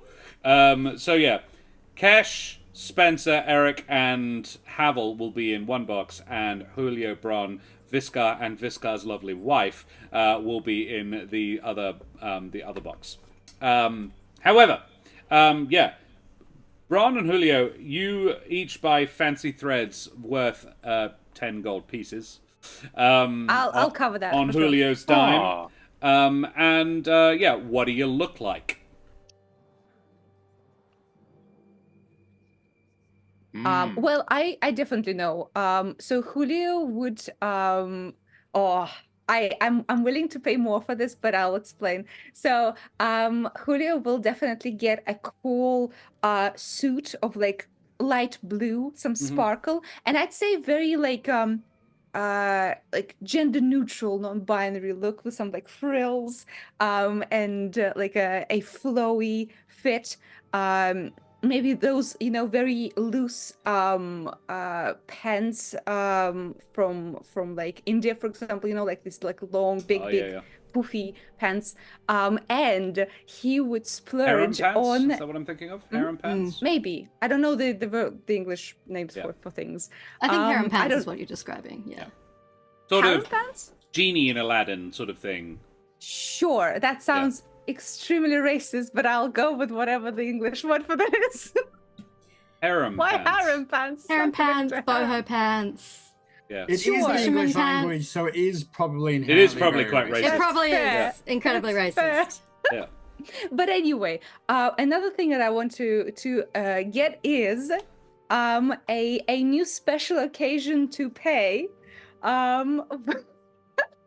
Is it bigger? Specifically. Yes, it's bigger, it's poofier, it has a swirl on the forehead. Of Like a course. little A full smile and a little Elvis? bit. Yes, and a little sparkle Chops. to it. He's dolled up for sure. Amazing. Bron, you have had a bath? Or maybe just prestidigitation? Or both. Yeah, I think so. Bron is going to have he's got a red fur, so he's going to try and complement that with a lovely green shirt. Get the nice colors going there. Yes, Yep. so deep green button up, very fancy. A gold vest, I think. Not solid, like gold colored. It's very uncomfortable but exceptionally flattering. Just clanks into the event. All gold suit. Just one. Amazing. And like a pocket watch, I think, on a chain. Hell yeah. Looking very fancy. Nice. Yes, maybe a little like half cape. That's amazing. Mhm. Yeah. Yes. Oh, and for sure the cape, the flower cape, stays because it's part of my body now. Whoops. Yeah. Yeah. It is impossible to remove. It is literally growing from your shoulders. Your new clothing actually has to be off the shoulders. Yeah. To allow for it. Karen, how does Kesh dress up for this night on the town? Well, there's no way she's gonna blend into the background, so she'll Unlikely. wear like her dress uniform for Spear, her nice Spear uniform. Awesome. What does that look like? And I want to highlight what Abis just said in chat. Prestidigitation in the bath, but not too much or you go blind. Thank you. Okay. Abis. Thank Abis, you have inspiration. The next time I ask you to roll, you can roll twice. Karen, yeah. What is the official dress uniform of Spear? I imagine it's like a fancier version of the day-to-day. So it'll have a tunic with the little Spear logo on it, but it'll have like some little gold embroidery outlining it, and it'll have like a little marker on the shoulder of her like rank. And she'll have like brushed her tail out. The tail is so- super poofy. Yeah, the tail is slick and fluffy. She washed it with nice shampoo. And yeah, like boots are polished. Very spick and span, very military officer, but military officer on parade. Yes. Cool. Awesome. Eric, is there a formal tender uniform, or is there? Are you going super cash? I don't think there is a more formal tender uniform. I think it is the tender uniform. Yeah. And maybe a hat for whoever happens to be in charge at any given time, and they just pass the hat around. Yeah, it's extremely elaborate. It has like horns in it. It's an acorn. Yeah. But it's not that. I think that what has likely happened is Eric at one point has retired to, maybe not even retired, but stopped by the super secret hideout, and in his quarters there is a freshly pressed old formal outfit from back when he was still living with his family. Yep. Which has been delivered there, which would have the family colors of, I think, blue and purple we discussed, and probably their family crest. So okay. he would wear that. Alrighty. Havel, as well as having oiled his feathers. Oh hell yeah, yeah, of course. Havel is dressed up quite well as well. He spruced up surprisingly well, and he was flattered to receive the invite. It was not at all Eric's intention that it was a date or anything romantic. No. But And I don't think he got that. But if Havel feels that way, then Eric would not be equipped to tell him otherwise. So I don't know. Is Eric in his tsundere era? It's not like a date or anything. You silly baka. If Eric ever said like it's not a date or anything, Havel would be crushed but not show it. He has. That's why he won't say it. Yeah. So Havel will not assume this necessarily, but like enjoy being. In fact, when Havel comes back, Eric will say, "Yes, hello, good to see you. Here's your hat back." Yeah. Thanks, Eric. Great. I hear you did a good job. So, do I even need to be here? Like, because things are going to get big. It would be good to have you here. Okay. Well, in the meantime, come see a play with me. Oh, well, wow.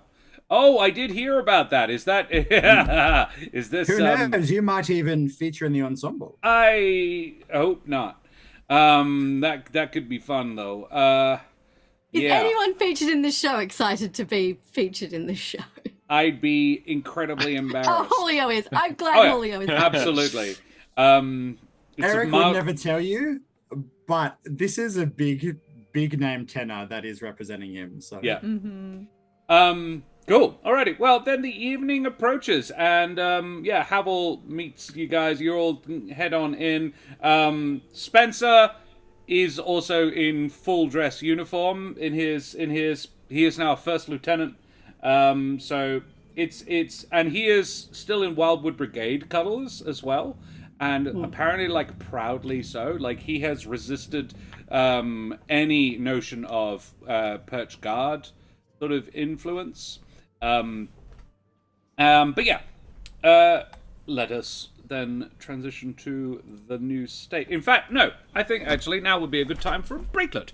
We've been going for a little while. Let's have a little breaklet. Be back at 5 to 10, everybody, and we shall move on to the grand playhouse of Alderheart. And there is a really cool image to show you, so we'll get to that in a second. So, guys, we'll be back in 5 to 10. Say goodbye, everybody. Goodbye. Bye.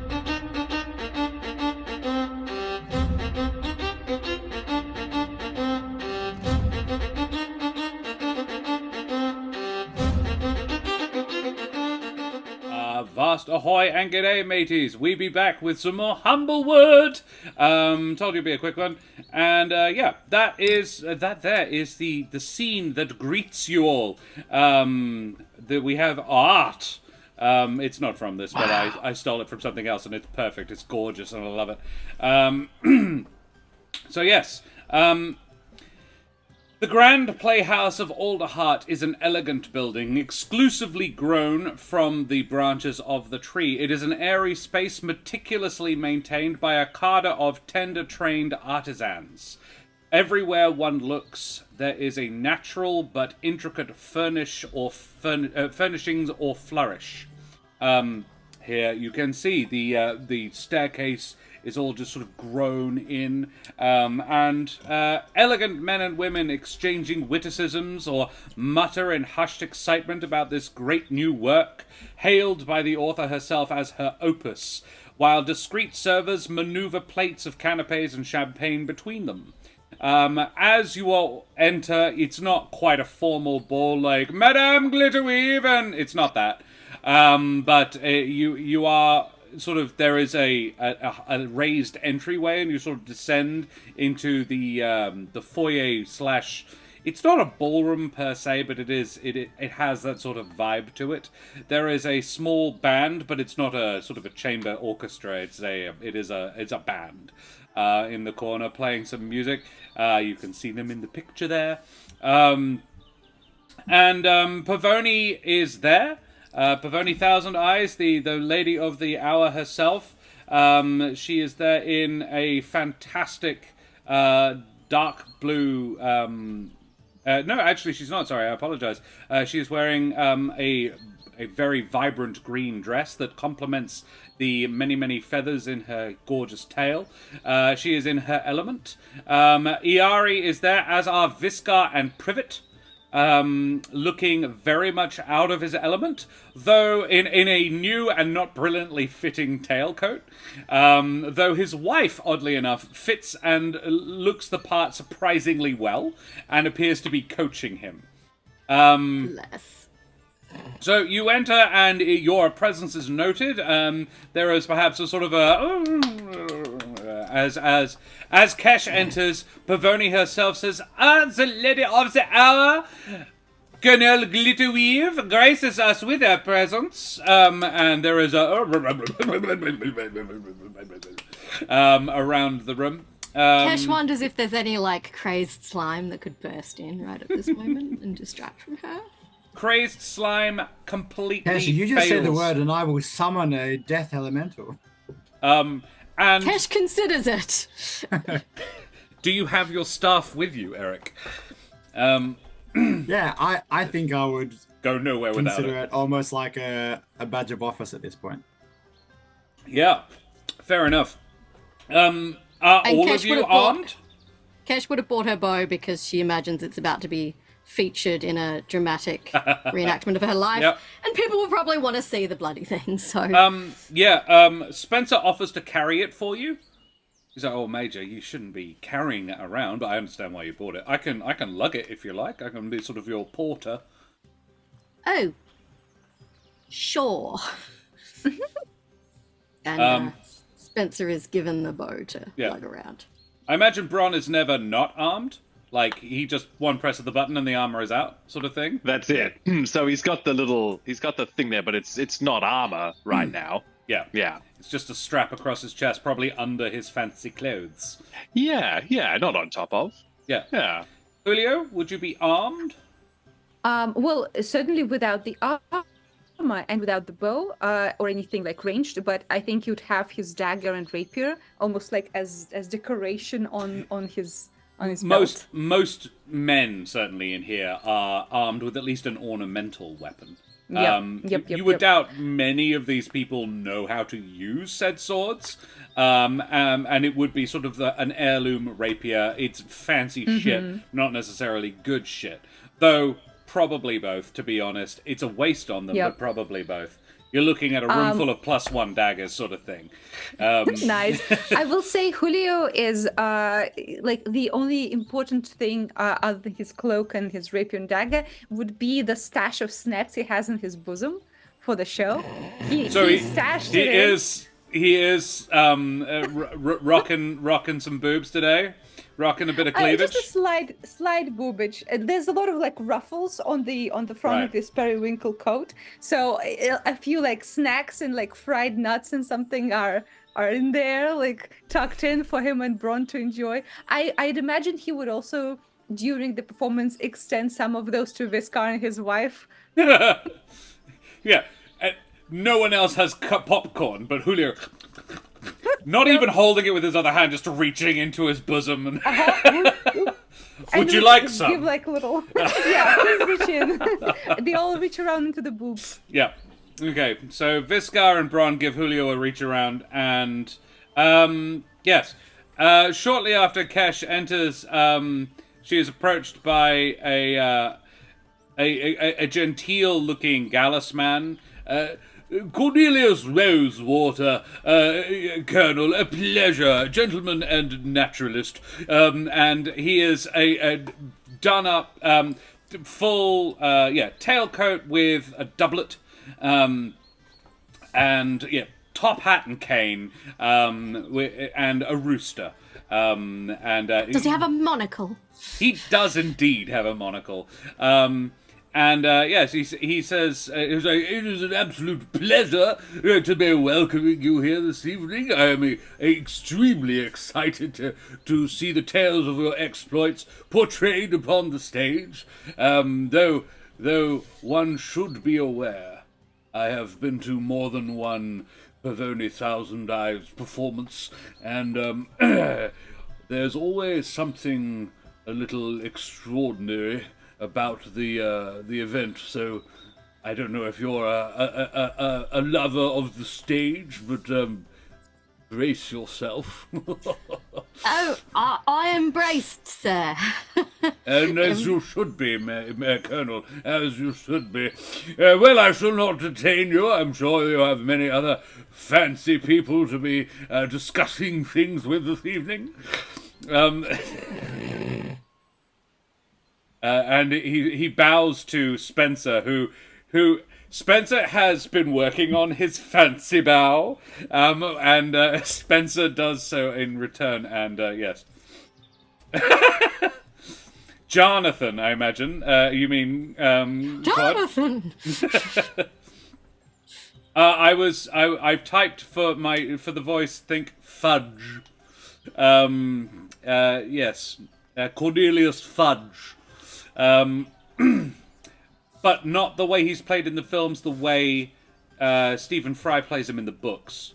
That's sort of where I'm going, but more extreme is sort of what I'm aiming at. And he makes the rounds. He talks to all four of you. He says, "Oh, Mr. Switchgear, I'm an absolute fan of your work, and you're looking ravishing this evening."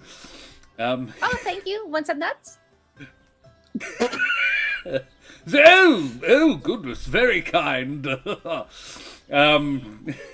Here, I shall trade you a canapé. And he places like a salmon niblet in your bosom. Oh, prickly. I like it.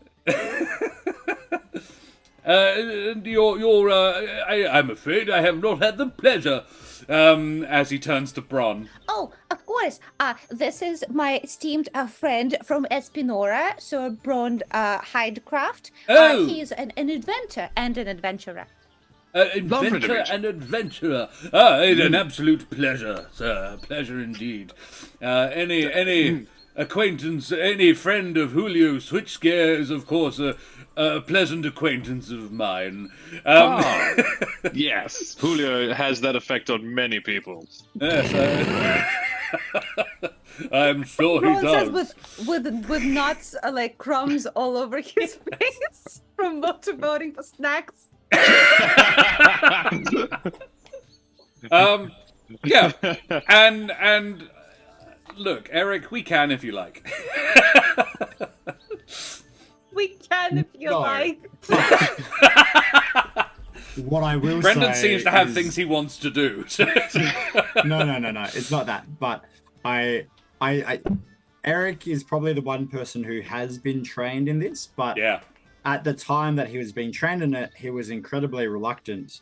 So he's now in a weird position where he knows what needs to be done, never liked embracing it when he was being trained, so now is in a weird position where he feels awkward about leaning into it. Yeah. Interesting. You do, however, know of Cornelius Rosewater, who is a bought NPC, FYI. He is a fop. If you hadn't picked that up already. What's this one? I'm just checking. I'm not sure if I have it written down. Oh, No. Speaking of chat buying things, Abus wanted me to remind you that I was given inspiration for being generous regarding the plate armor. Okay, very well. Yes, I don't have who donated this one. There's also Elias Wormwood is coming along as well. It was Bishop Blood, is a Cornelius Nice. Rosewater's creator. They're all me. Yeah. That's true. A lot of them are. Did you do Rain Throne Reel as well, Bishop? Cool, yeah. So you know of this man, you know that he's harmless, basically, is the general impression. Yes, cool, awesome. I'm glad I'm working my way through them. This is the scene to do it. Yeah. Cool. We're introduced to a line of people with increasingly ridiculous names. And the names are as follows. Shenanigans testicle. Yay! You never meet them again. Yeah. No, I wouldn't do that. I actually quite like playing with these names. When they're good ones, I'll slot them in and they'll have a scene. So, Eric, do you, avoid conversations? Or are you... No. You work the room? Not at first, but he would notice ERE watching him. And and Havel so says what next he to you, would- I've always felt really uncomfortable in these situations. I don't know about you. You We're have no supposed to just... idea. I'm sure I You- don't. Wow. But I can use this power for good. And he links arms with Havel with one arm, and then he will find Kesh and link other arm with Kesh. And what Eric will do is he will work the room, dragging these two important people around with him. Okay. Yeah. Doing introductions for the three of them, and they can all burden the awkwardness together. Yeah. And sorry, Spencer, I don't have a third arm, but you can help too. Oh no, I was just muddling Havel and Spencer. No, that's all right. I've got the bow. So you have an Igor following you along behind, Kesh. He occasionally... something else that Eric will do is, would Eric get Julio's eyesight? Yeah. Would Julio be looking? Then when he catches Julio's eye, he would kind of gesture for Julio to join them too. Sure. Yeah, Julio is in a very happy state because his talk with Visca went well, and this is very exciting. So he will just nod along and basically join the crew with Bron to see what's up. Yeah. Eric will use his expertise in making things awkward for all four of them. Yay! But it's whenever you meet people, it's the five of you are there. Yeah. Havel is introduced to Bron. I don't know if he had been before. I think I'd seen him around a couple of times. Gabby speaks very highly of you. And look, if Gabby thinks you're worth your time, then I'm sure you absolutely are. And yeah, you're welcome in the Tender Halls anytime, even if Eric hasn't already seen to that. Thank you. Oh, you're very welcome. Understand. I have. You can say that I have seen to that. That was assumed. Yeah, Being polite. I've had a look at your work down in the roots. That's mind blowing. I'll be honest. Oh, yeah. Thanks. Right. I forgot to turn it off properly, but Look, we all make mistakes. Yeah. I have a. Now isn't the time, but I'd love to have a chat about your understanding of transmutation of life magic and stuff like that. Oh yeah. Yeah, Yeah, that'd be it would great be very fun. interesting.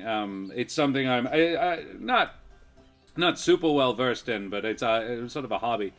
And you Great, clearly well, I know mean- something about it too. Yeah, you got the temple here as well. That's always a real good place to start. It's gonna Yeah, I make haven't things had easy. time to really look into it yet, but yeah, absolutely. Can recommend. Well, yeah. Cool. So, before long, the bells sound. Pavoni has disappeared. She did sort of grace all of you with her presence, though she did not, like, she nodded to Havel, and I'm going to say she didn't know who the fuck Bron is. Yeah, fair. She doesn't keep abreast of current events when she's very, very busy. Maybe Bron waved awkwardly when it was not intended for him.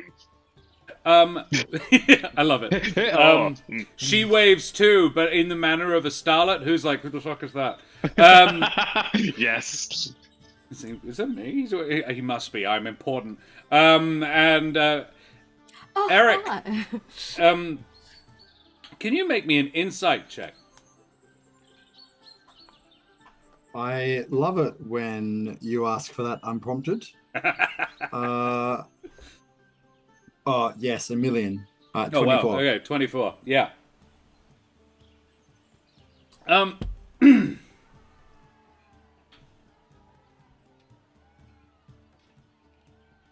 You hear in your ear as the bells as Pavoni walks away, the same whisper you heard of, it would be 4 days ago. Yeah. Saying, she knows more than she says. In Orin.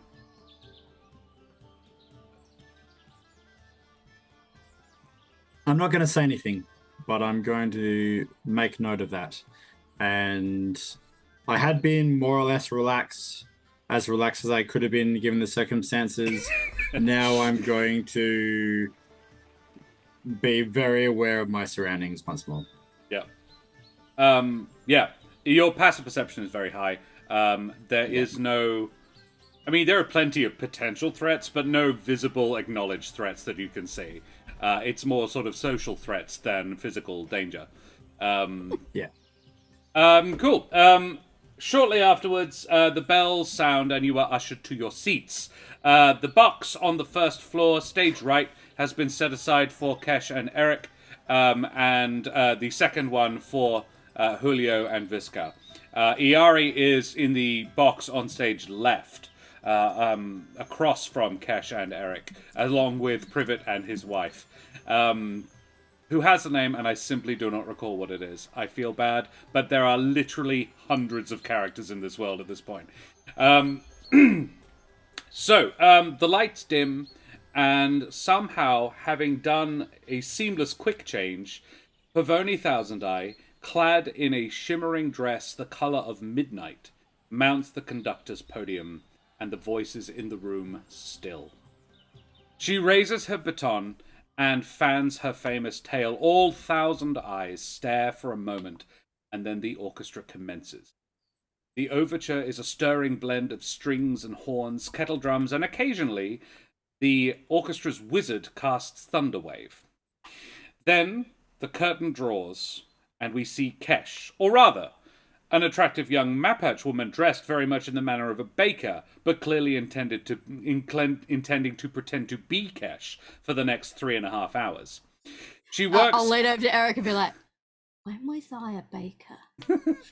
She works at a lump of dough on a table, elaborately dressed, a sumptuously It's painted... a metaphor. A sumptuously painted backdrop flown in, declaring this to be Glitterweave's bakery. Never mind. And she begins to sing. Now, Karen, I have just sent you the lyrics to the opening number of Major Mayhem. If you would indulge us. Yes.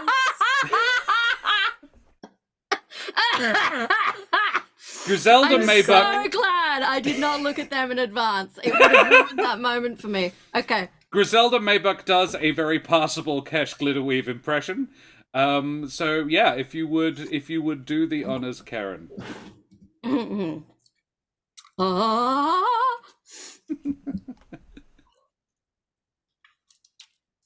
Okay.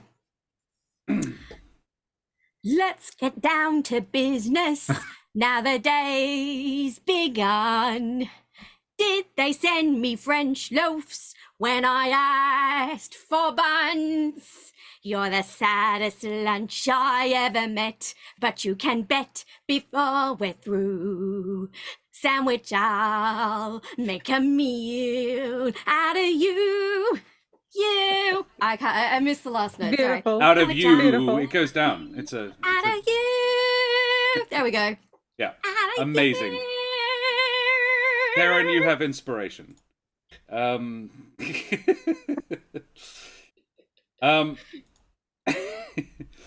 Yes, that happens, and who clips? Someone clip it. I'll I'm need sure to remember somebody that one did. later. The work is, at very least, massively revisionist. That or the author neither knew or cared about Kesh's true origins. Quite possibly both, as much of the information is reasonably well known and at least publicly accessible. Kesh was even interviewed about this, and Pavoni has not appeared to have, at least in terms of background, included a huge amount that you actually told her. As it goes on, we see a highly fanciful and occasionally true accounts of how Kesh recruited, strong-armed, or in one case blackmailed her team into assembling in the first place. Oh, who do I blackmail?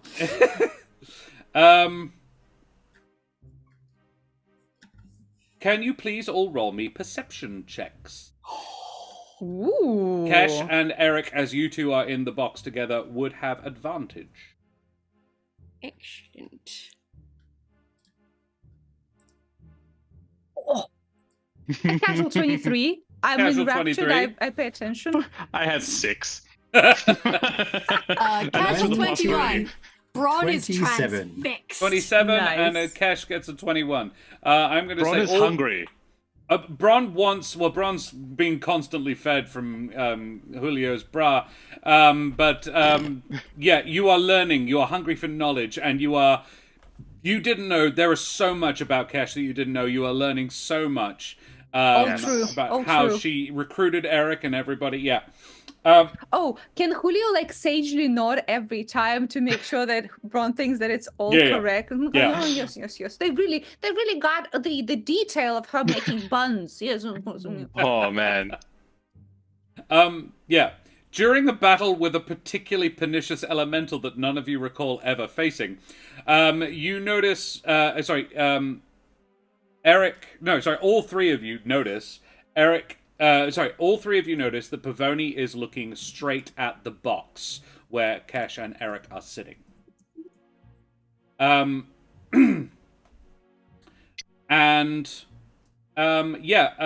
you would also hear there is someone in the passageway outside.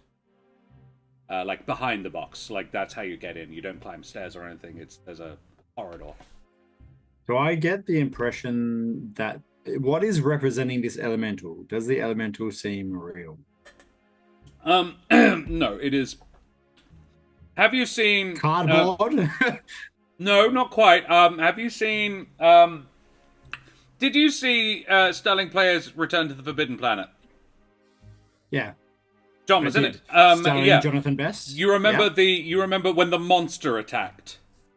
No. And they had it was like long tubes of fabric representing the Garden tentacles. hose. Yeah, garden hose, that sort of stuff. Mm-hmm. I love how universal this reference is. Everyone gets it. Sorry. Again, we're talking theatre goers here.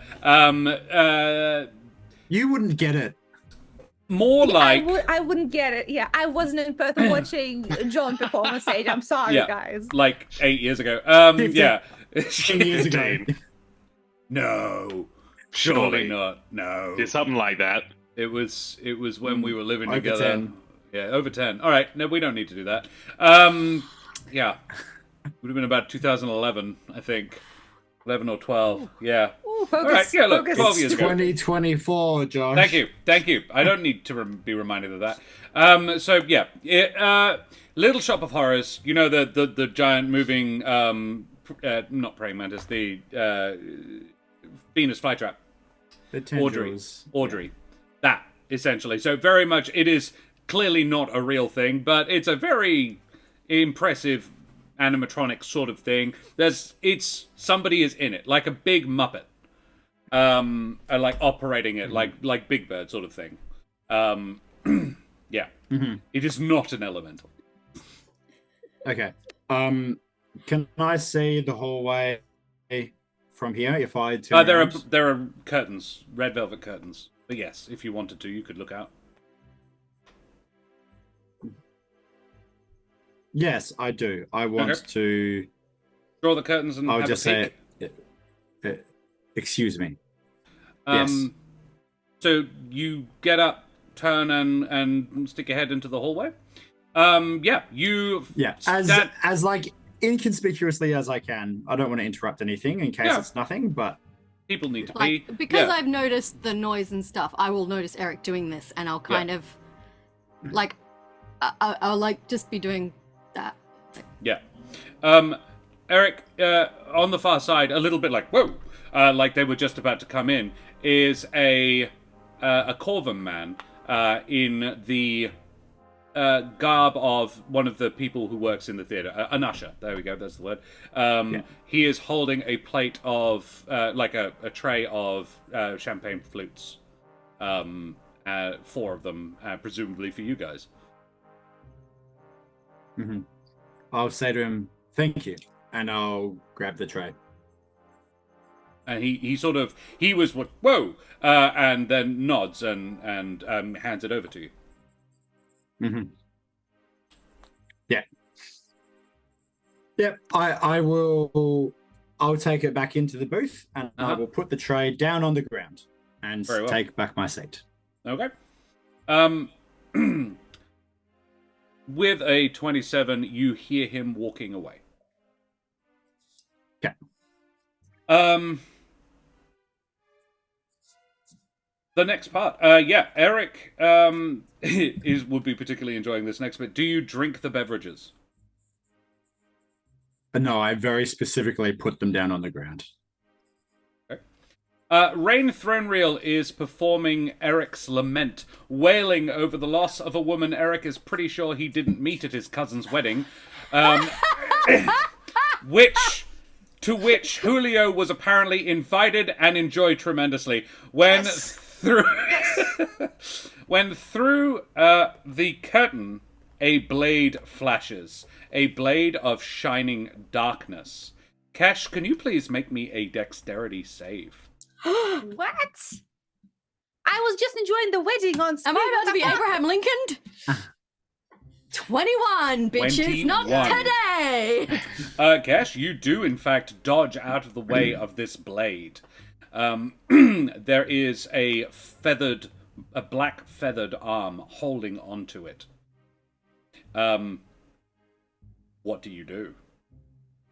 Like, as in the knife that hit me literally has a hand on it? It doesn't. It did not hit you. You dodged out of the way just in time. You saw a flicker out of the corner of your eye, and there is an arm attached to it, sticking through the curtain. This person has not entered the. It's not a very big space. It's not a room. It is literally 4 seats in a little bit of a balcony, and this person's basically just reached through and tried to stab you from outside the curtain.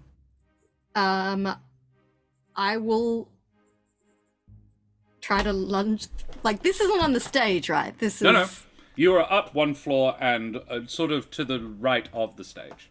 Okay. I guess I will lunge through the curtain. Yeah. Towards my unseen assailant. Very well. As you do so, the 3 remaining people in the box are hit by a blast of noise as, reaching his crescendo, Rain Thronereel bellows out. Scrolling. He that is born of ash once again shall feel the lash. And the lash blasts out, and boom, there is the spell Shatter has been cast on the box. Kesh is missed because they dove out of the box after their assailant. Eric, please make me a con save, and I will make one for Havel and for Spencer. Are we aware of this? Like, everyone would fucking know. The wall around the box is just erupts into splinters. Both Havel and Spencer, I don't know which one's which, but they got a 4 and a 5 on the dice, so they're copping the full. Very immersive. A 12. Not super great either. Okay, so you're all gonna take. Shatter is 3d8? I think. Sure. This would be base level. Just someone's brand in the audience is like, oh, it's very realistic, isn't it? It's 4D. It's the first 4D. gotten thing. so much. loud, isn't it? We've gotten so much better since my day. It is 3d8. I remembered correctly. This So new hearing aid is fantastic. Eric, you take 10 points of thunder damage, as do Spencer and Havel. Neither of whom are really combatants. Like, Spencer is a bit, but not really. Julio, Eric, Bron, what do you do? Kesh, you have just dived through the curtain and come face to face with, not that you know this, the same bloke Eric took the wine off about 5 minutes ago. Cool. Punch him in the face. Ooh, this is Yep. Make me a melee attack, Kesh. Or actually, since I lunged through the curtain, would be trying to football tackle him be more realistic? You like? Neither leaps of them's... out. Neither of them are great, because it's athletics is to do a football tackle. Yeah, well, I reckon just try and straddle him. Spencer's holding my bow, and I'm otherwise unarmed, so I don't have a lot of choices. Yeah, I'm gonna football tackle this dude to the ground. Very well. yeah. Make me an athletics check, and he will try to avoid. He will probably succeed unless I did. fucking nail this. 14. That's I would not like bad. to add my D4 to that, please. I would strongly advise you not to. Okay, I won't. He rolled a 19 on the dice. And he gets to add quite a bit because he's a rogue. He sort of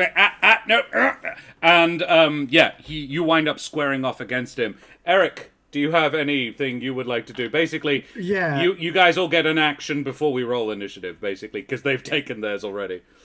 Mhm.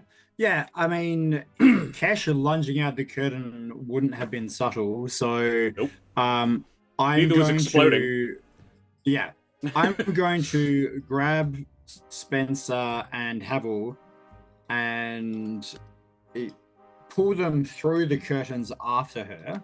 Right? Say, presumably identify this same guy who I saw before. Yep. He's got a black hood up, but otherwise he is dressed like an usher. Yeah. I would like to. If It's I worthy haven't to already note that, done too many however, Eric, things. that he is now, his outline is slightly blurry. Ooh. Okay.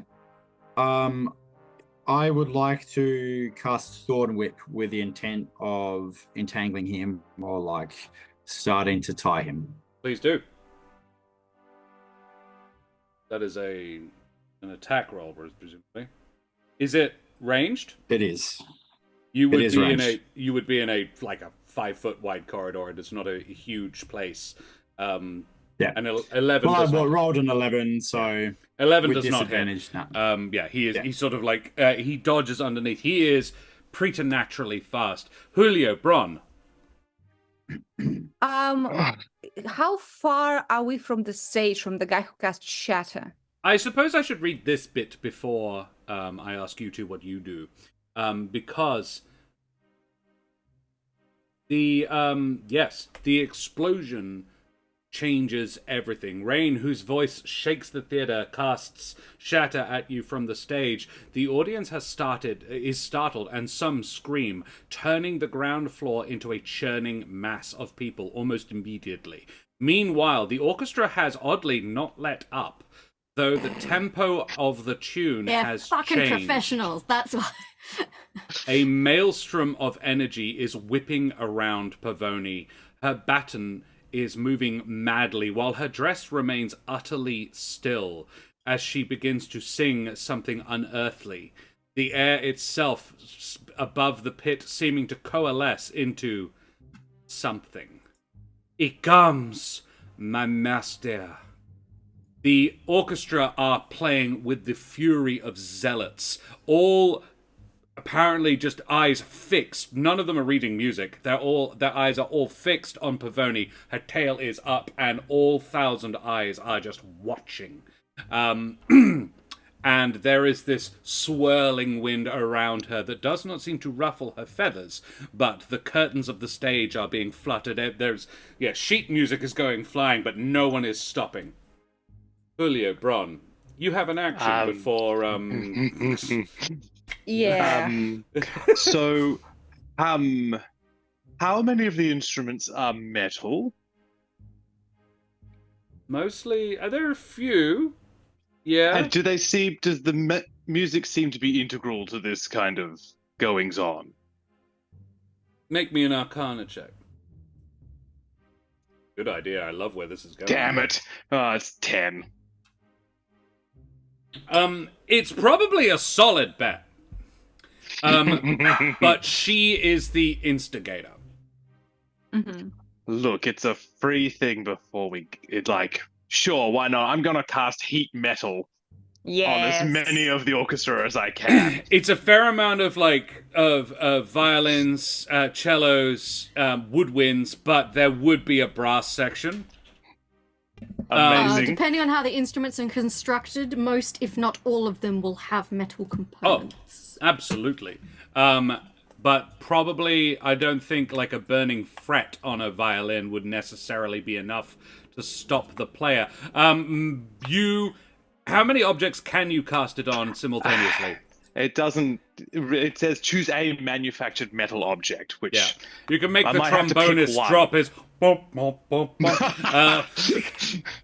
it's around him as well. It's like the baton is wooden. She's a traditionalist. Sorry. And there's nothing on the stage that's metal. At this point,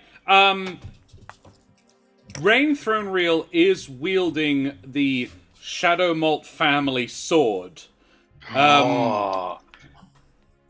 But it's clearly a stage sword. Probably not super useful. Fuck it. Look, it's funny. I'm gonna superheat someone in the audience. In the orchestra. In the orchestra, you pick the trombone. Your biggest piece of metal you can find is the trombone player. He's wearing a wraparound instrument. He is not going to have a great day. He roll me 2d8s with death of damage, please. Yeah. 2d8s. 8. 8. Oof. Yeah. He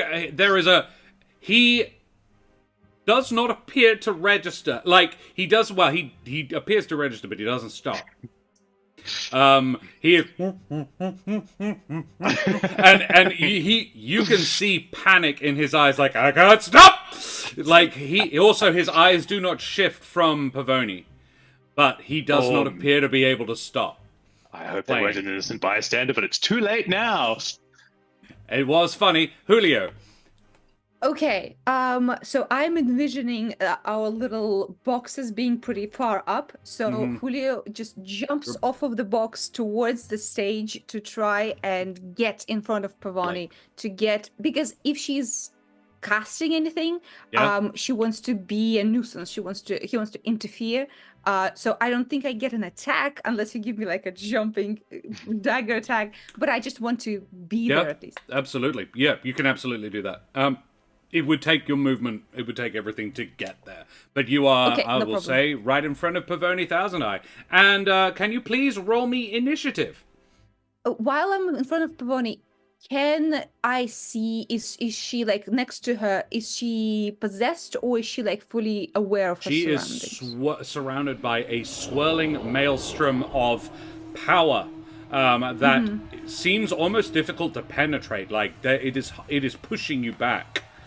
It would Well, be thankfully difficult penetrating to is what get Julio to does, so... her. Sorry. Josh, quick reminder, I was given inspiration before. Thank you. Yes, you were. Oh, there you are. Cool. So, roll me initiative, please, and you will obviously be needing the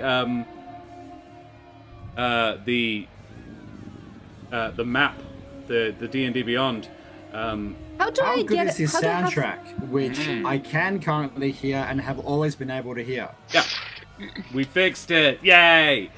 It's very good, but how do I have a +9 on initiative and I still roll a fucking 15? Because you rolled a 6. Skill issue. Oh, I don't like math.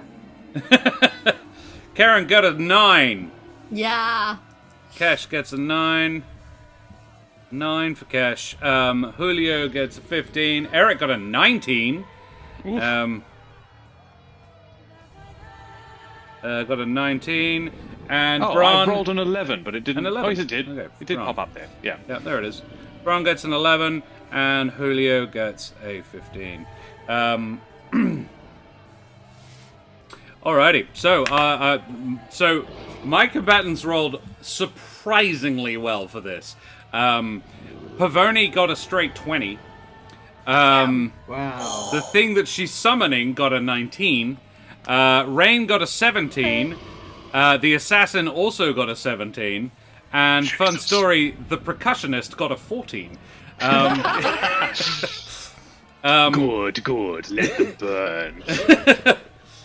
And I will roll for Havel and Spencer, because I didn't know you'd be bringing them. Havel and Spencer got an 11 and an 8. So they will go after Kesh. And I'll say they'll both go after Kesh. Havel and Spencer. They both have some minor stuff that they could do to be helpful. Cool. Spencer is armed, for example, and Haverhill is at least a medium-level druid. And let us cut there. There we are. So, Julio has leapt off the balcony and is now right next to Pavoni Thousand Eye. Bron, you are casting a spell on somebody in the orchestra, which is funny. And Eric and Kesh are outside in the corridor with the assassin. So, at the top of the order is Pavoni Thousand Eyes, which is good, because she is going to do this. The air between the conductor and you shimmers and condenses as though mist is sublimating from the air itself. A ghostly form, humanoid only in the broadest sense, manifests in the opera house, and it roars. This is not your common or garden air elemental. It is a lot bigger. This is a huge elemental, not a large. It is big and angry and very much standing right next to Julio. Who is in no way a glass cannon and not wearing his armor. Question. Can I unclick somehow my armor so I know my if you go into your inventory, you should be able to unequip the armor that you are wearing. There's no little square next to the armor. There's like a little slash there. Okay. So I have, you may have to go into your character builder and unequip it there. Also, I don't know if we're supposed to see the new map. I see the I apologize. Oop town. That is a me thing. Here you go. There you are. You ought to be able to see it now. Yes, that is the air elemental's turn. The air elemental is going to... Julio's right there, so why not? It is going to slam Julio! Very roughly. And it gets an 18 to hit. Oh, for sure. Yeah. For sure. For a decent but not overwhelming amount of damage. Oh, very shit. 10 points of bludgeoning damage. Okay. I rolled a 1 and a 4 and a pair of d10s. And then it is going to use, and then it summons the air around itself, and a burst of energy shoots out from it, a gust. And Julio, can you please make me a strength save? I absolutely will do that. Unfortunately, my D&D Beyond is stuck on a loading scene, so I'll very roll well. a normal die, and you tell me what I add to it. Yeah, no worries. Okay, Siri is trying to make this as difficult for me as possible right now. I How'd you rolled get? a 13 on the die. I don't remember my plus. I don't think Julio has any real pluses to Shit. save, To to what? strength saves. Oh, I don't think so. Yeah. No, yeah.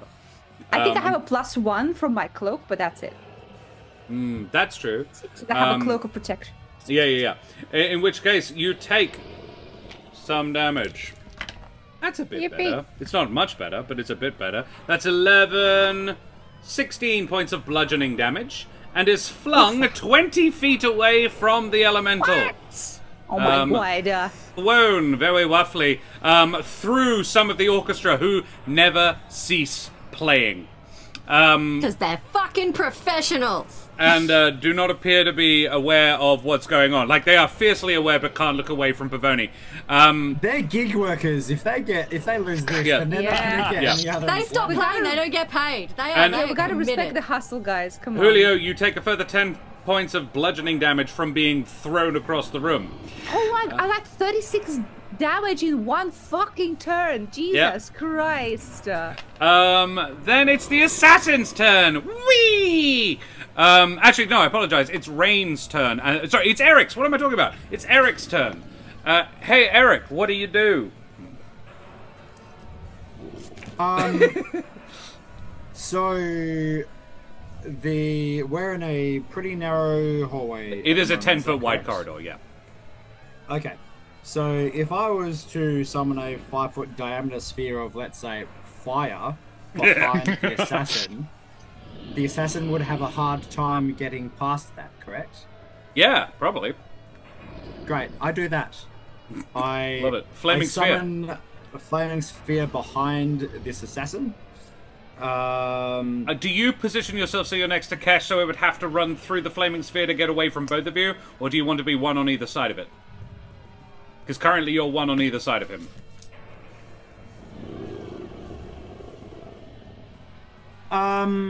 It's also worthy to note that the entire building is made of wood. Yeah, I'm aware of that. Literally made of Okay. the tree, actually. Yeah. I feel like the tree and I have an understanding. I kind of do fire and I don't mean to hurt it, and it will be all good, man. And Julio understands. My understanding was that I would be on the same side as Kesh. Very well. So I will move you up there. That's fine. Yeah. And then the fireball is on the other side, so you don't get hurt by it. Feeling the hallway. Yep. Love it. And then as my bonus action, so I summon it behind the guy, And then you smash it into him. and then I use my bonus action to ram it into his butt. Love it. Make me that attack roll? I believe. Or is it a save on his part? I'm just checking if he ends his turn within 5 feet of it, he makes a dex save. I'm just. Yeah, he makes the dex save. Yep, dex save. Okay. 17. 17 is my save. So he passes. Yeah. Yeah. But he does take half of the damage. Oh.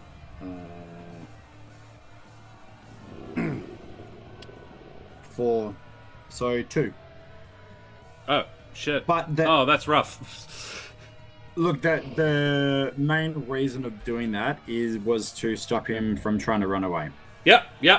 He has not achieved his goal yet, so he is not going to run away, but you don't know that. So, Can I assume I can also hear all the garbage going on in the auditorium?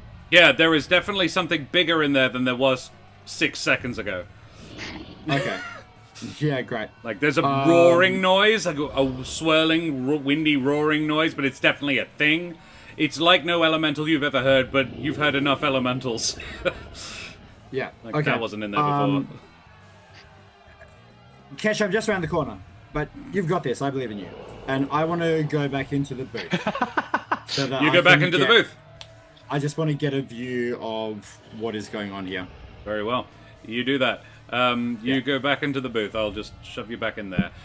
You see the giant air elemental. It's clearly an air elemental. Yeah. And Rain Thronereal is standing on the stage, still waving his sword around like he has not stopped performing. He is not watching Pavoni. He is apparently operating in concert, but not, like, because of her. And he is going to, it's his turn now, I believe, from one pocket, he is going to start throwing darts at you, Eric. At me? Okay. Well, Bloody actors. it's like I am the new Eric Shadowmalt. What's his range? 60 feet at extended range. So he gets as close as he can, but he doesn't seem to be interested in getting off the stage. And so, yeah, it's a 20 foot to 60 foot. So this is with disadvantage. And, yeah, 14 ain't gonna do it. But neither's that. Oh, that does it. 24. For the record, I assume that Eric doesn't have his shield equipped at the very least. So Probably not. His AC is 15 at the moment. Right. Then, yeah, 24 absolutely did. The best I got otherwise was a 14. So, yeah. In which case, you take a whole 5 piercing damage from this dart. That he has a brace underneath his jacket, based on his waistcoat. There is basically just a brace of knives, and he is just throwing knives. And he threw 4 at you. Wow. Okay. Yeah. He should stick to singing. Then the assassin is going to have his turn. The assassin doesn't have a name, I keep my sadly. concentration.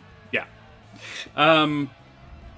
The assassin is going to, attempt to stab Kesh a couple of times.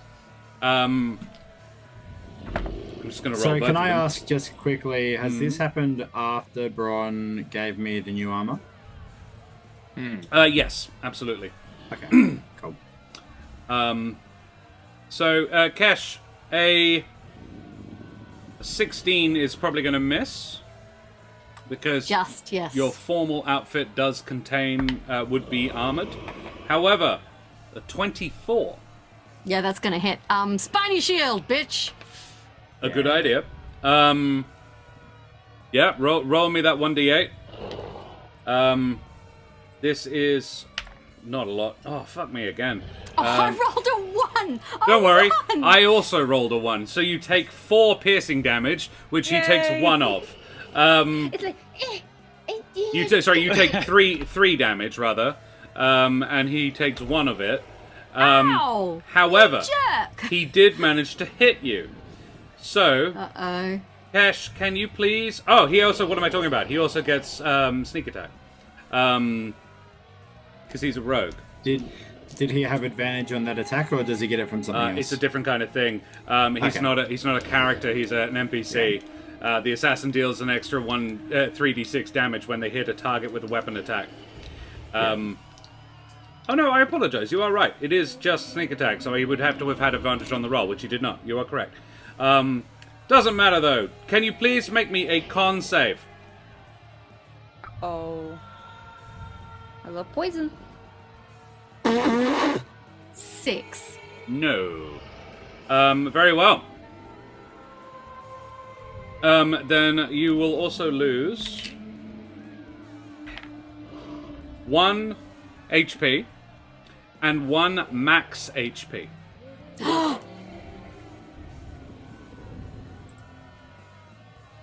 keep a note that it's not a permanent. You might be able to restore it later, but your current maximum HP is down by 1. Cool. That is his turn. And as he steps back, there is a not a smile, but a gleam of satisfaction in his eye. The dagger is the same one that he tried to stab you with before. He is armed with a short sword, which he missed with, and then he hit you with the dagger, his backup weapon. But the blade is a blade of shimmering darkness. And once again, as I say, he is covered in a sort of a swirling blur a little bit. It is not the spell blur, but it is, air moves around him. You can feel the sort of the gust as he strikes at you. Then it's the percussionist's turn, but before that, it is Julio. Julio, okay, on the map, Julio you has can see the been- percussionist is on the far side of the air elemental. Just FYI. Julio has been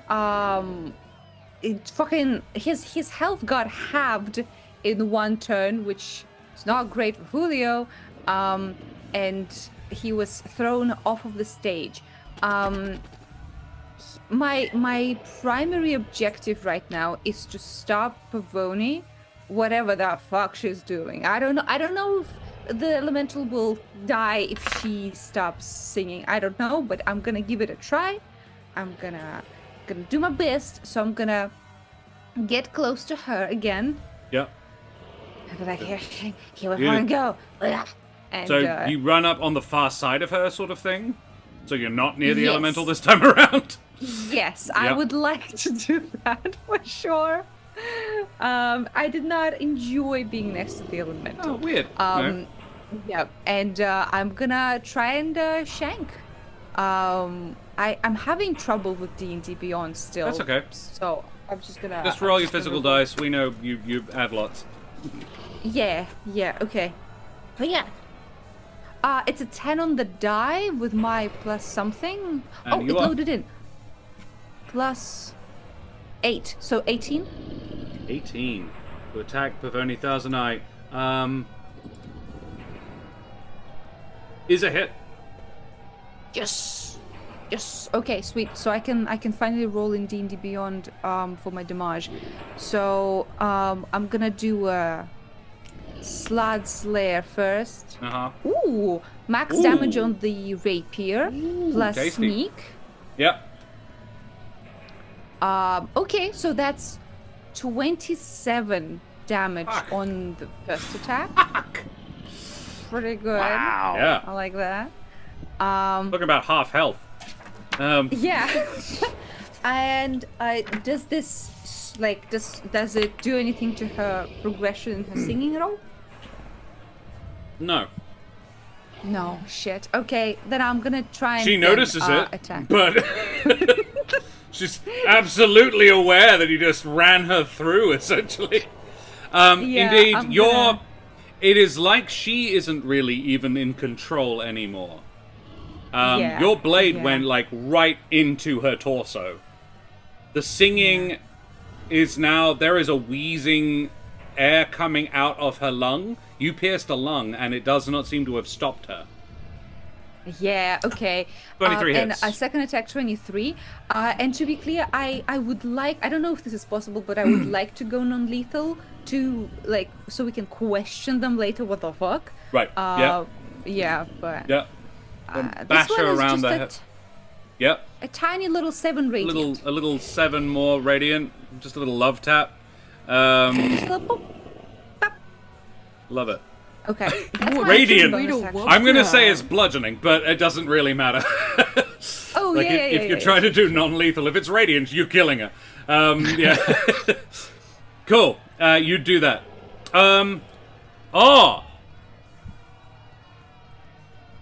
I apologize, Julio.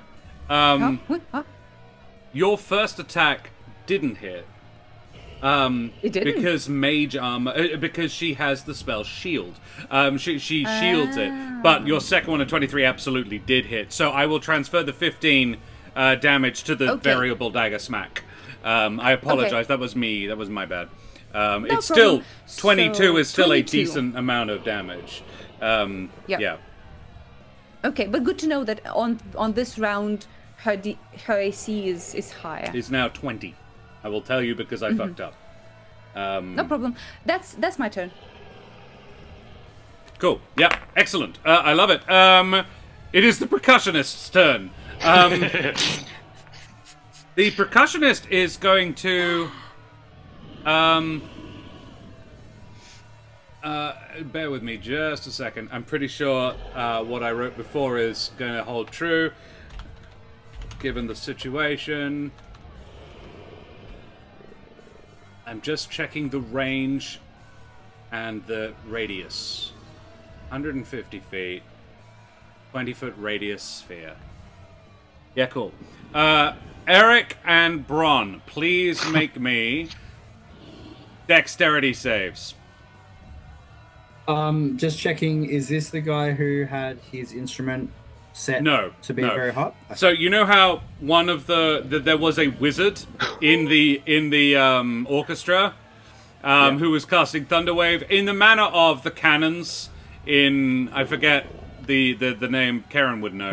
Oh, the 1812 Overture. Yes. That's it. Yes. Yeah. This is apparently this Daughter is of a not. classical music teacher. This Hi. is why I Hi. assumed Karen would know. Eric gets a nat 1. Excellent. Bron gets a 25. I would like to use my 25. inspiration, please. Smart. That's a good idea because I think you know what's coming. I 22. truly don't, but it's not going to be. Nice. That's Okay. 2 19s. Two from both 19s. boys. Yeah. Alrighty. Well, let me count. That's 6. That's a bit better. 23. 36 points of fire damage. Halved, because a fireball launches out of this guy's hands and just yeets itself at the space between the two boxes. Eric and Bron both take 18 points of fire damage. I'm going to use my reaction to cast Absorb Elements and halve that again. Yep. Me too. So you both take 9, you cheesy fuckers. Yeah. See the DM, when I get damage, I just take it like a good little player. Which is weird because you could have halved it too. Because you're a rogue. You can't Alright, uncanny I forgot dodge. about that.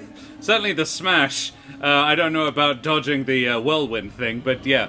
So, Good to know. yeah, Thank you. Thank you. You're welcome. That is the percussionist's turn. Then Iari is going to cast. Can I get a D4 in chat, please? Because she is going to cast Healing Word on Julio. Because Iari is there, and we've established that she can do that, and it looks like Julio does need a bit of healing, going one-on-one with the conductor. So yeah, if someone wouldn't mind, and then it will be Bron's turn. Yeah, Dak, if you wouldn't mind, exclamation mark roll space the number 4. Bron, what are you I love doing? a bit of healing. Yeah, as far as Bron is concerned, Iari is one of the lovely- nicest people Yeah, he's ever met. Yeah. she's so great. Best granny ever. It's lovely. I've never had a granny before. This looks great. Just 4, not a D. No D? Damn. There'd be 4 of them. Like you care. With a space. How far away is Bron? How far can I move closer to, for instance, the giant air elemental? Well, you'd have to get out of the box to get any closer, really. Could I jump? Why ruler no work? So do I get just 3 or 3 plus something? 3 plus her spellcasting modifier, which would be, let us say, 3. 6. Oh, nice. It's pretty good. Thank you. I don't know why the ruler isn't working. D&D Beyond, D&D above VTT is free. So let's It is give what them it is. give them the credit that they deserve. So the hexes are the squares are on the map. John. Oh, so, okay. Those are each squares. 1, 2, 3, 4, 5, 6. You're about 40 feet away, technically. From the air elemental, you're about 55, 60 feet away from from Pavoni. Yeah, but it's dangerous. I don't have an action to put my armor on, and I don't. It's going to be interesting. I'm going to move that distance, and we did say it was a bonus action to turn on the Gem of Darkness. I'm going to stop everyone seeing and targeting everyone else. Okay. So you jump down there? Mm-hmm. Are you wanting to... Because it's a 30-foot radius, isn't it? It's a fairly big... Yeah, okay. So you're wanting to get yourself right in the middle of it? Yeah. I've got you on the map round about there. Is that about right? It didn't update for me, but yes, I was in one of the boxes there. Yeah. I've had you leap down and then sort of... I'm guessing you sort of... Can you make me an acrobatics check? Sure, yes. Because you might be able to do this with just your movement.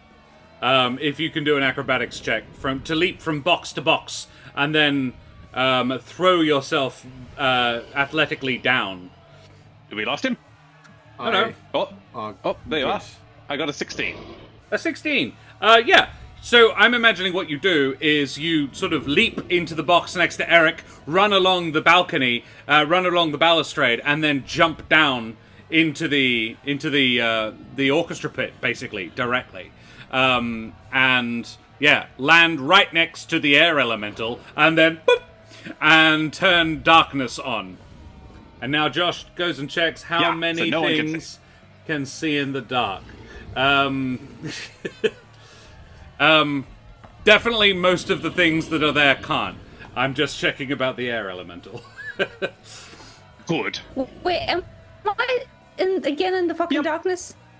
Oh my fucking god! They can't hit you.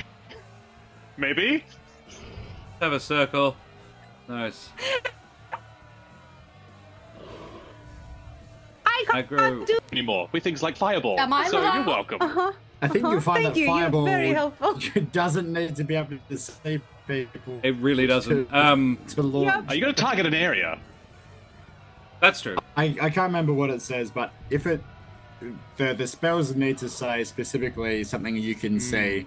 Yeah. In order for it to be effective. Eric by would be noted that Eric cannot. Eric is just in it. It's 30-foot radius from Bron. Bron is about 20 feet away from Eric. Cash is just not in it. Do I have any height? Yeah, the height, if you moved like 5 feet back, you'd probably be out of it. That's fine. It's not a huge deal for me anyway. Yeah. Yeah, cool. Then we will go to... Bron, is that it? Yeah. I would say you have an action if you want. Yeah, okay. I wasn't sure if we said it was a bonus action or action because it's a custom item. If you think it's too powerful for a bonus action, tell me and we can change it. But if that's the case, thus far it has not been. So yeah. Great. I'll use my action to put my armor on. Cool. Alrighty. Bron armor's up, and why Bron jumped back to where he was before, I don't know. But there we go. Cool. Let us see if I can't draw a circle around. Your internet has appeared to be, your connection has been a bit spotty, so that might be why. Yeah, might Are we back? Can people hear us? Hope so. Did we drop out? We glitched.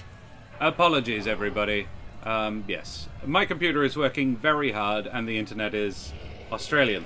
Yeah, Kesh, you are up like grill to grill with this assassin. He just stabbed you a bit, made you feel very ill. You feel as the blade, it wasn't a deep cut. It was really just you got a gash. Really, it'd probably heal in about a week, but it is bleeding a lot. Cool. Is there anything to reach that I could use as an improvised weapon? Say a chair or an Spencer is in the hallway plant or right vase with you. stand. He is. Spencer has a rapier at his waist and your bow in his hands. He has not put it down. He had it on his lap the entire show. Cool. I didn't realize he was with me. Awesome. If you notice, he was actually stroking it at various points throughout the performance. Cool. Make it weird. Thanks. More like just because it's very smooth. You know how like it's just nice to touch smooth things. Sure. Yeah. Like The a more worry details you stone. add, it doesn't become like easier to I am digest. literally It's still playing with an fucking- interestingly feely object right now. I feel for Spencer. Spencer is just, he's ADHD. He's like me. It's fine. Stop making it weird. You're the one making it weird. Who's talking? I'm talking. Shut up. Karen. I would like to Hunter's Mark the assassin. Interesting. And then I would like to reach back, grab my bow from Spencer, and clobber this guy in the face with it. Smack. Yeah. Make a melee attack. I don't really know what it would be. It's not an unarmed strike. Oh, it's worthy to stats note that he provides didn't weapons. move on his turn, Eric, so he actually would have taken some fire damage from the flaming sphere. Oh, great. He makes the save. Dex 17. He made it. Okay. A 17 on the dice. Yeah, I will do the damage. Thank you. So, Karen, how'd you do? Half of 7. I'm not sure what to roll for it. I'd say you're proficient with this weapon, but it's a just make a melee Club? attack. I mean you can do just make a melee attack with any melee weapon you have, and it'll be a d6.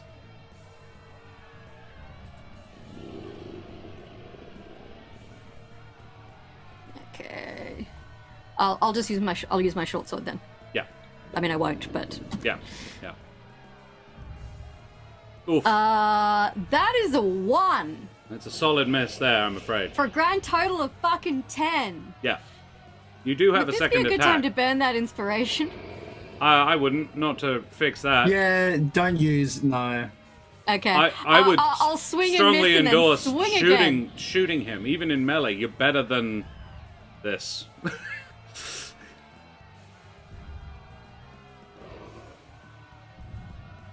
Just shooting him at melee feels weird. Okay, Like he's You just right up not- in my face. Clobber He him. just stabbed Clobbering me. him is cool. hit him. Do it. Yeah. I'm just gonna clobber him again. Boom 24. bam, baby. 24. 24 is a hit. Yeah, 24 is a hit. You smack him. Roll 2d6. 1 for the hunter's mark, 1 for not that. Unfortunately, it is just bludgeoning, but it is 8 points of bludgeoning plus your strength. This is a strength, unfortunately. Do you have any bonuses for strength? I think you have a -1, actually. Strength is -2. All right, 6 points of damage. That's the other My reason to strength shoot the saving throw fucker. is +2. Yeah, but that's a saving throw. He takes 6 points of damage.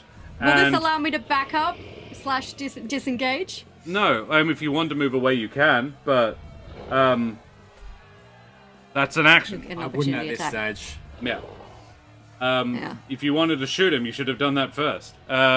He is going to take 6 points from Cash, and a further 3 from Eric, or from the Flaming Sphere. So 9 all up, which takes him down to that much.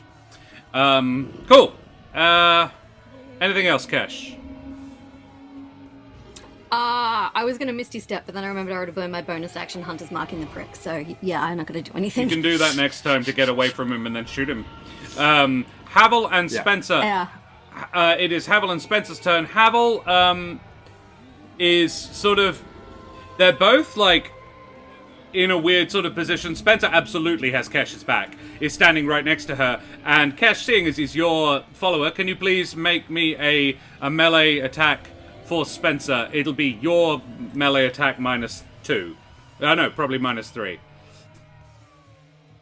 So just another short sword. He is, however, wielding a rapier, so it'll be... Oh, again! 2 nat ones. Gruff. Yeah, he is... He was very focused on giving you your weapon, and just didn't have enough time on his own. But he has sort of formed a line with you. Havel is behind the two of you. He is not a combatant. And he, Havel will, how much damage has Kesh taken? Any? Like 1 point? Something like that. Not a lot. Oh, just the stabbing, like 4 points. All right. Four. Yeah, he is going to. I will just roll a d4. Yeah, you get 5 hit points back as he healing words you. And we go back to the top of the order. Of course, I lost that max HP, so. So you are down by 1, regardless. And we go back to the top of the order, and I think we'll leave it there for the evening, as we are very much engaged in a full-bore combat with an awful lot of moving parts. This is going to take a little minute. So, guys, thank you very much for joining us this evening. I hope you enjoyed. We will now move on to the next section of the evening, Panic at the Discoteque. I'm glad we got to the Panic at the Discoteque. Yes, we will do a little bit of favourite moments, which is what we like to do at the end of our streams, to go over our favourite bits of the episode and tell everybody what a great job they did. At least Kesh got to go to a wedding. At least Julio got to go to a wedding. Fake Julio got to go to a wedding. Yeah, fake Julio, not real Julio. So Okay, Bishop, don't rub it in, guys. Come on. Bishop Blood It's rolls all right, a... Bron thinks you did. Yeah. Which is going to confuse him even more when he keeps getting shit for not having gone to the wedding. A 4 was rolled by Bishop Blood. Karen gets to go first this time. Favorite Karen moments, favorite Kesh. Straight away, you just fucking sang that song, and that was awesome. Yes. As, like, no hesitation whatsoever. Just having fun, and that's great. I loved that. Well done. Yep. Also, clobbering the guy with your bow, that's great. Very Yes. beautiful visual. I loved it. Like, I know it's not the most sensible thing to do, but it felt But it's right. cool. Mhm. Yeah. This is your only weapon. You own 2 swords. Do you use them? No. This is your This is your gun. There are many others like it, but this one is yours. Yeah. mhm. Yeah. I liked your making up of the Wildwood Brigade formal uniform. That was really cool. I love it when I give you world building to do and you build that world. It's always very fun. I like to continue to play into the awkwardness of having a fucking musical written about you. That's been fun to see Kesh squirm with. Yeah. Aaron, favorite self? Ooh.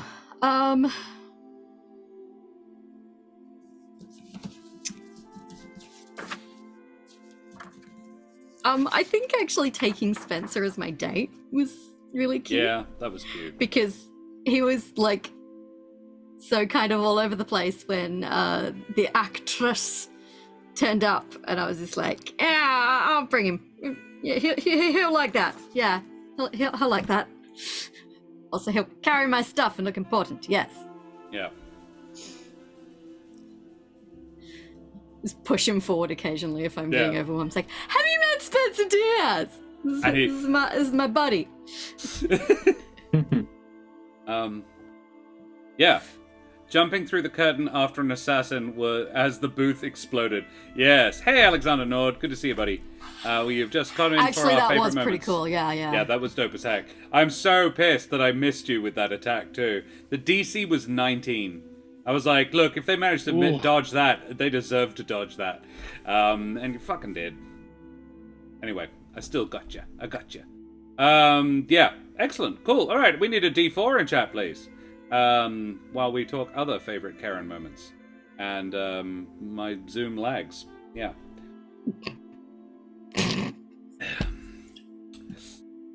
Alexander Nord, all watchful wizard. If either of you want to slap that, there we go. Bishop Blood did it. Thank you. A 3. That is Bron.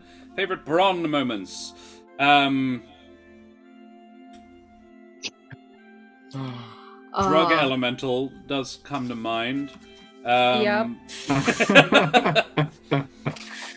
I loved the glee and enthusiasm with which Bron is like enjoying all of these new things. It's like, oh, this is awesome. Oh, grandma is such a cool person. I love everyone here. It's so great. Like he has no frame of reference, so it's very refreshing to see. Yes.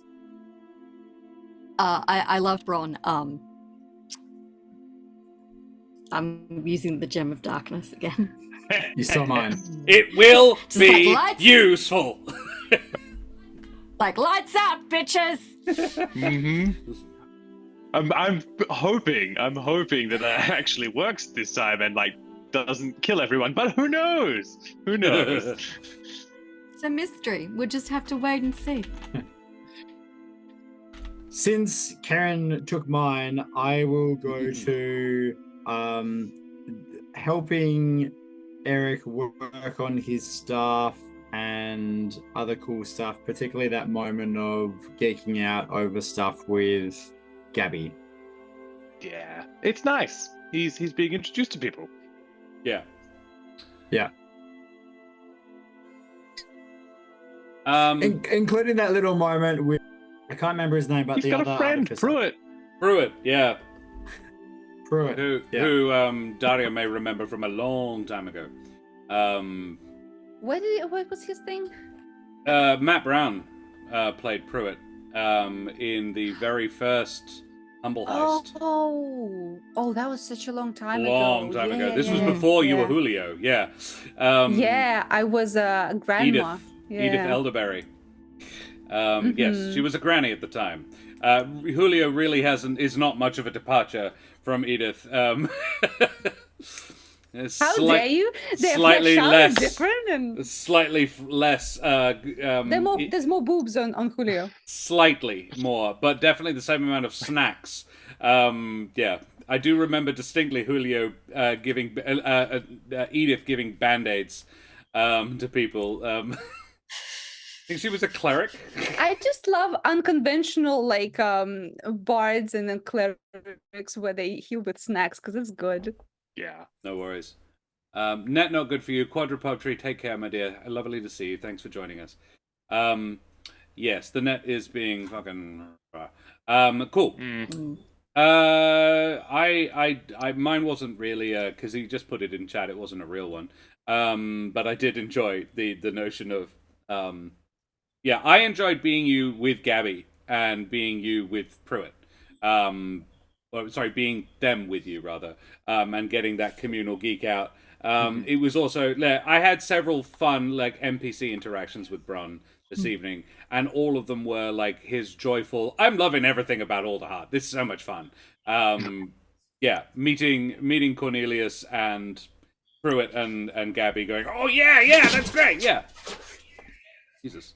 This is how you become a pope. You get introduced to like fun people. You go on adventures. You become a pope. That's yes. That's it's how Julio did it. Can't be wrong. Cool. Yeah, absolutely. Right? Favorite self? Look, I think superheating the trombone. I knew it was not going to be the optimal move, but I think like it's fun. It's funny. And as much as Bron tries desperately to be useful in combat, he often makes things worse. So why the hell not have fun while you're at it? Yeah, I could have tried to do the best thing, but no. I think picking the fun thing was better. Absolutely, that's it. Just checking, Eric, you used your inspiration, didn't you? Yes, I was just going to say that yes, I did use it. So please Thank remember. you. Yes. Cool. Alrighty. Well, then we need a D3 in chat, please. Waving at the lady. Yeah, that was funny. Yeah, waving at Pavoni. Thank you very much. Everyone's so nice here. Yeah, even famous conductor lady is like, oh, hello, strange man.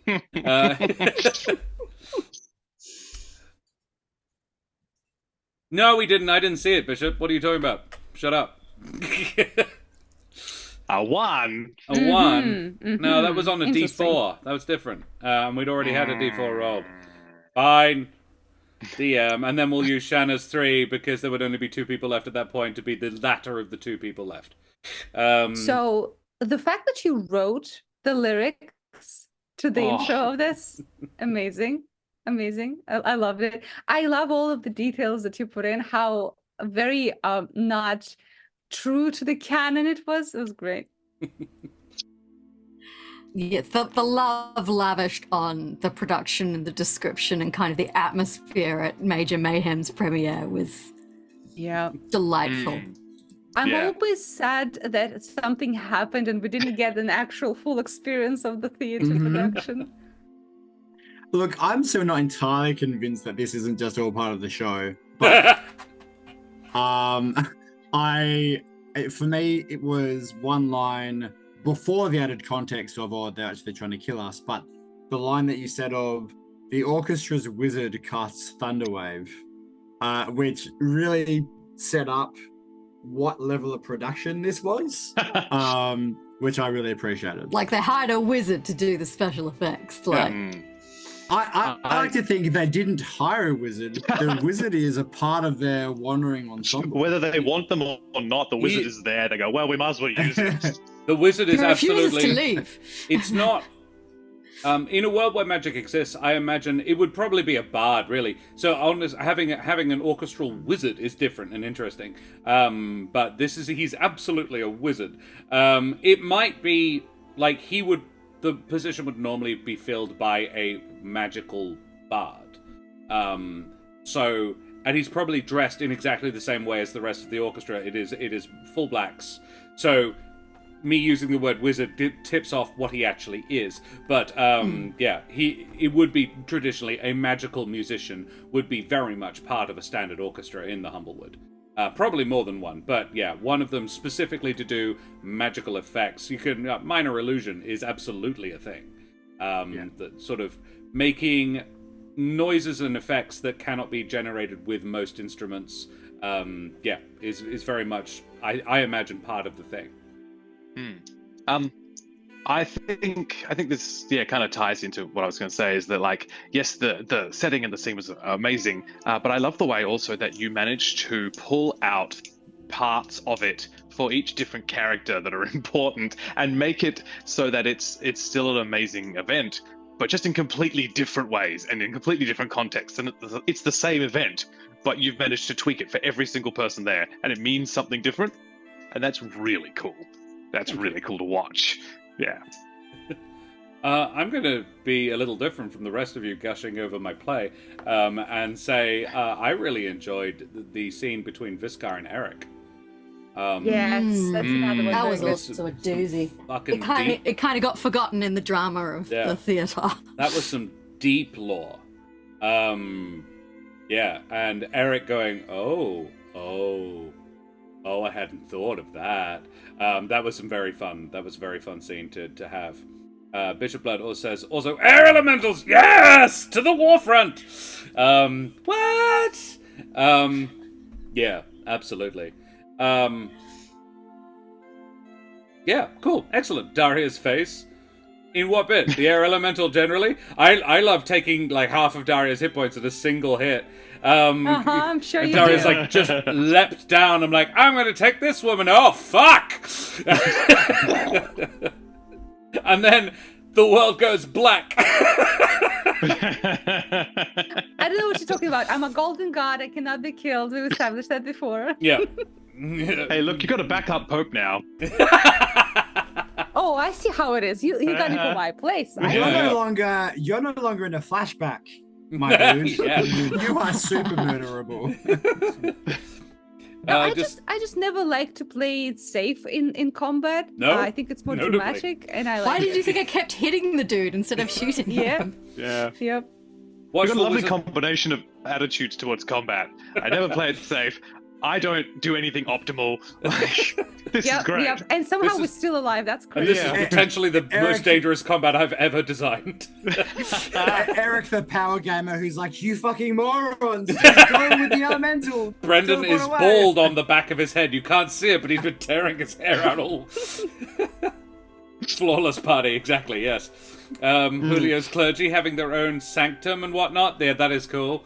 Yes. Watchful Wizard says, describing the wind around the Lady Thousand Eyes, her stance and her tail. Yeah, I really loved. So Pavoni Thousand Eyes is as we say, Bishop Blood's board NPC, and I saw that, and I'm like, gotta save that one. That is a wizard, definitely.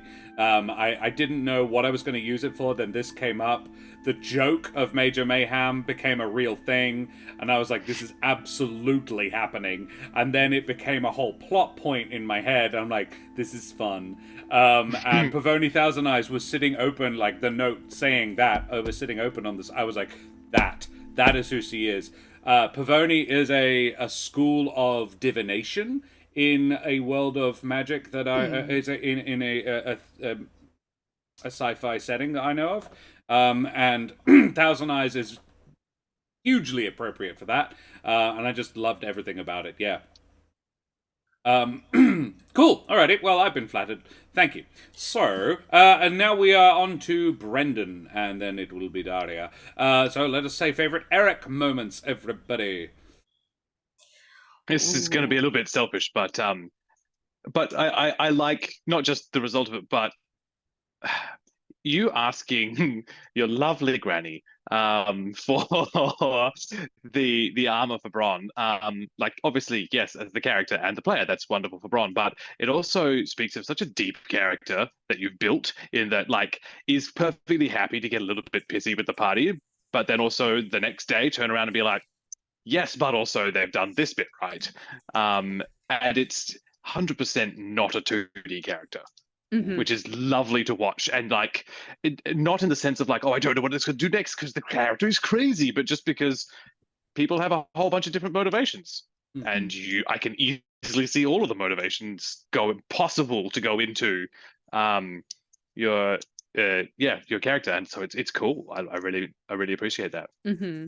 It's very cool. Also, another thing that is cool to see is the arc of his understanding of his family heritage, where in the beginning he's like fully against it, like, I'm not gonna do anything. I left this life behind, even going as far as to change his name, and then like coming to terms with understanding that it is a useful tool to know these things, and he might not always enjoy it and be awkward about it, but he knows how to leverage it at this point, which is a very, very cool progression. I like it. Yeah, and exactly what his family modeled him to be. Yep. And it might even come around to be like, he's leaning too much into it. He's a shadow mob. Cool. I enjoy it. Yep. I was going to say something similar to that, and further to it. There was one particular bit when you said, because you gave me an awful lot. I mean, I had fun with all four of you at the beginning when we were sort of like, is there anything you want to do? And you had a bunch, and it was very cool. And I said, she's kind of been grooming you. You get the feeling, and you said, and I've been leaning in, and I was like, ooh. That spooky. Is interesting. Not necessarily spooky, just sort of like that is growth. Not necessarily in a nice direction, but growth. That is very, very cool. I like to think Eric will use these newly learned powers for good. Oh, absolutely. Instead of for evil. But yeah. If anyone will keep him on the straight and narrow, it's these three. It's Kesh. Yeah, somewhere between Kesh and Iari Shadowmolt, you've got a good... Yeah. God of Tar. Karen, have you said one? No, I'm going to selfishly say I loved him turning up, making a fireball, and then being like, you got this! I've done all I can. Goodbye. Yep. Like, it's fine. She gets it. But also, dude. I'm a ranged character. Assassinate me. He's only going in behind a curtain. He will be back. He'll be fine. He'll be able to see soon. Yeah. That. Oh yeah, that's right. Sorry, not sorry. If you move, does the circle of darkness stay centered on you? That's how I've been playing. I would say yes. Yeah, cool. Yeah. I know exactly what I'm going to do next. Make a strength save. Yeah. Well, actually, hang on.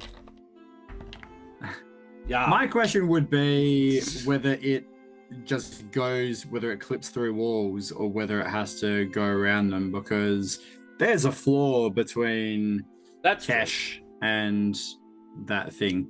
That's true. Anyway, my favorite self moment, leading into this stuff about his being groomed and his upbringing, I liked the moment when you asked his reaction to being schmoozed in the crowd and deciding, you know what, he is going to share his knowledge and burden with everyone.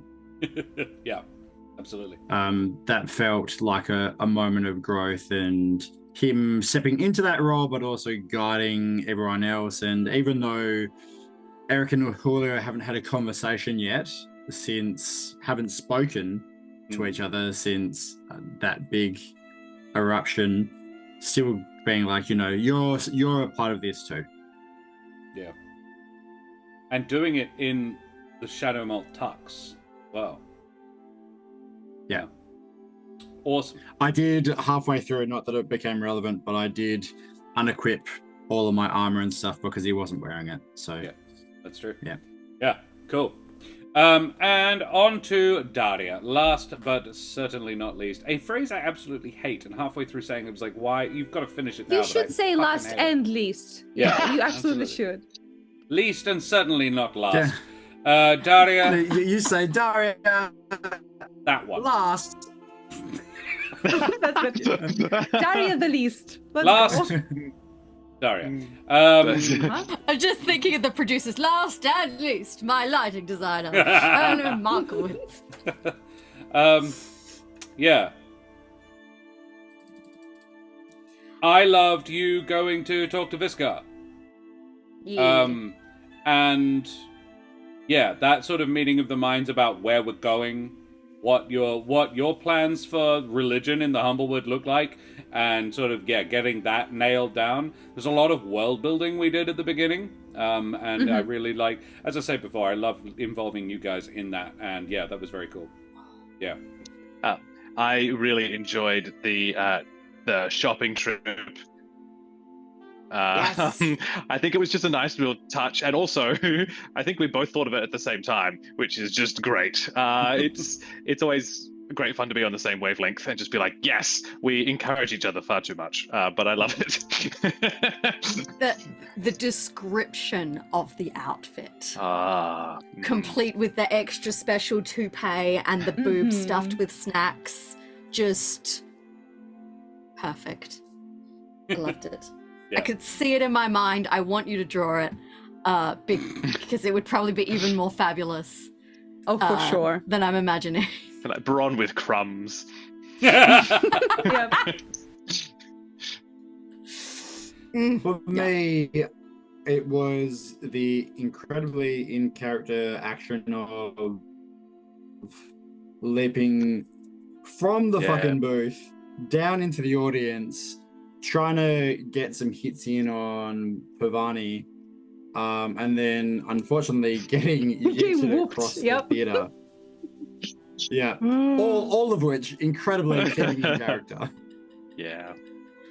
And getting right back up and going, no, I But tried no, to just stab that. her. Yeah. I go stabby. Yeah, just that insistence on, you know, this is what I'm here to do. I'm going to put an end to things. Yeah, very cool. Yeah, love it. All right. Favorite self? Yeah. Yeah. Okay. I enjoyed explaining the suit. I always love fashions in D&D, so it's a great opportunity, and I enjoyed having just a little bit of like fun, relaxed time by Yeah. just watching the show and talking with people about nothing of importance, which is great. I loved talking to Mr. Rosewater. That was great fun. It's very rare that we get a little bit of downtime, so that was just a nice time. And I think Julio is in desperate need of a little bit of just silly fun because he has been through some shit recently. world has been somewhat upended. Yeah, he would have had a nice sail there and back to Espinora. So that would have been a little bit chill and bit of time out. But yeah, very much still like that's a little boring, and it does require focus when you're manning a ship solo. And on the way back, he had Bron with him, so there was that. But yeah, absolutely. Yeah, Bishop Blood. Sorry, keep going. Oh no, I was just like, just wanted to shout out Bishop Blood in the chat. More of a Dario moment than a Julio moment, but refusing to uwu and then not being able to hold in anymore. And then basically triggering a flood of uwus. It's in my soul. I cannot uwu. Awesome. Alrighty, well guys, I have no mouth and yet I must uwu.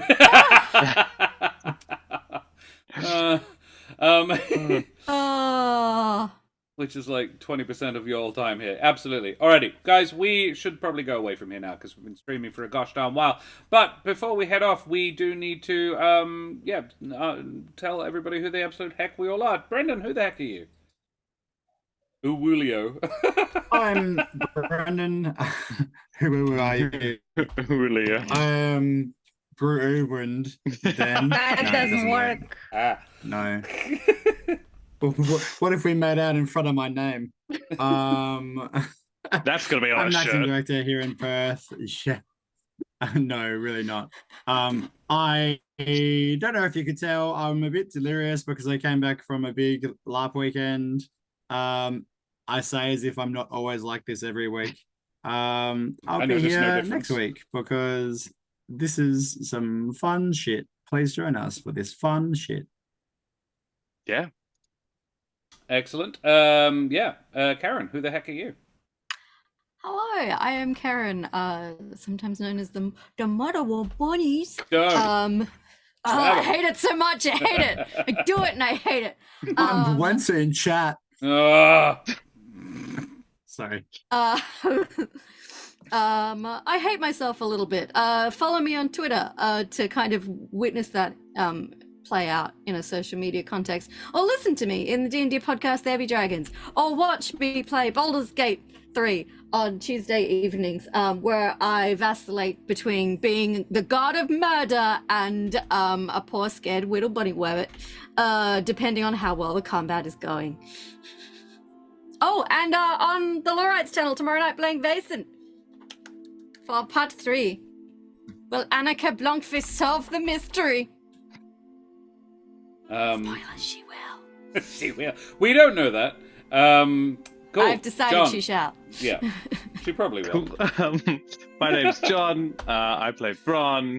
I've been a performer for 20 years, and I believe I'm the only person who's made it through the tonight's stream without using uwu.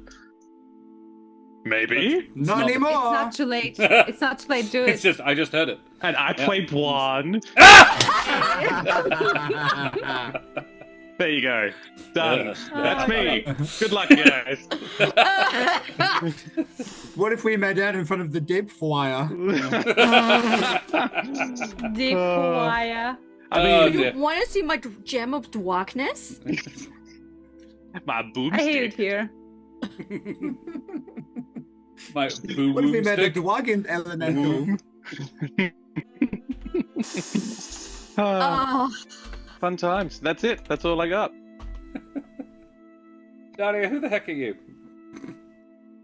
I don't even know anymore. I'm Daria. I make art sometimes of some silly little squirrel porn. So if you need that, hit me up. Other than that, I do play Julio on this channel. So see you next week. We need animated. It's a VR. It's we're all AR streamers now. Just need and We I need doesn't- uwu versions of our characters. Yeah. In emote form. and I'm pretty sure there's like there's a little Oh no, apparently it doesn't have an uwu face filter on Zoom. Maybe you have to download it. Good. Oh God, I would not have survived that. Please, need for the love of that. God. I Do could do not a happy Need sprout. that. Hey everybody, I'm Josh the Pirate. This is my channel, Corsair's Cove, which I run with my lovely lady wife, the mother of bunnies, and all Miss Splendid friends. That's cute enough. Quick question: Are you proud of that? Are you proud of that running? I'm so ashamed. I feel dirty. Increasingly no, less so. Pin-up versions of all the characters. That would be interesting. Julio, obviously, that would work. I don't know about Cash. You can also find my vocal talents in the D&D podcast There Be Dragons, where I play the infamous and deadly pirate Scan Felspar und his little dragon, Rosh. Yeah, that's probably about all you need to know. I will also be over on the Law Rights channel tomorrow evening. Shout out at the Law Right. Or pretty sure.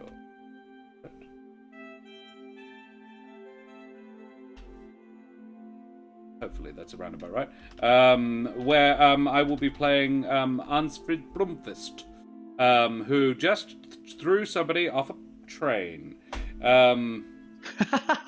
Amazing. It's pretty impressive. It was great.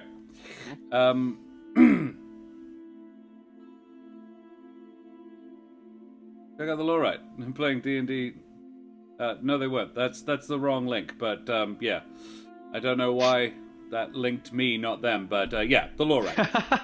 I am the Law Right. I am the Law Right now. Suck it, Ardana. Yeah, There Ardana can be is... only one. Putting the right into Law Right. It's the Nice. extreme right. All right. Yeah. And we're going to go away from here now. Guys, it's been an absolute pleasure. Thank you very much. Shanahos is naming an NPC. Tell us, Shanahos. Tell us about your NPC that we would like. And we will go please and raid let us somebody. Make an NPC with an ooh in the name, No! please. We're going to raid Please Agent use number it 1. wisely. He is playing Dwarf Fortress, which sounds fun. Talbor Greybor. Ooh, Talbor Greybor. From Shanahos. Thank you very much, Shanahos. They sound really edgy, but really they're just an anime girl. Can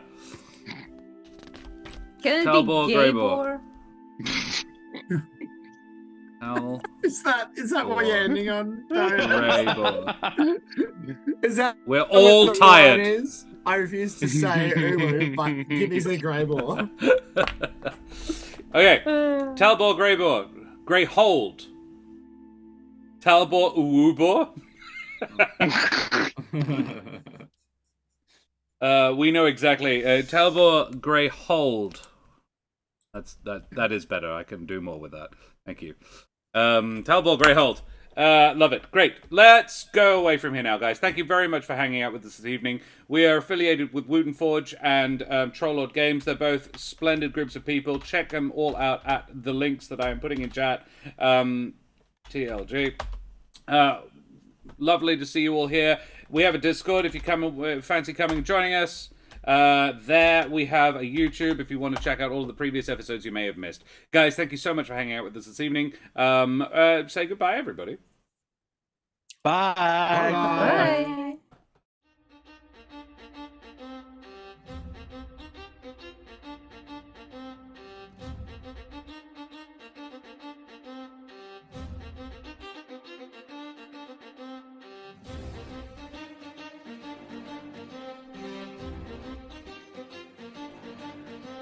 Whee!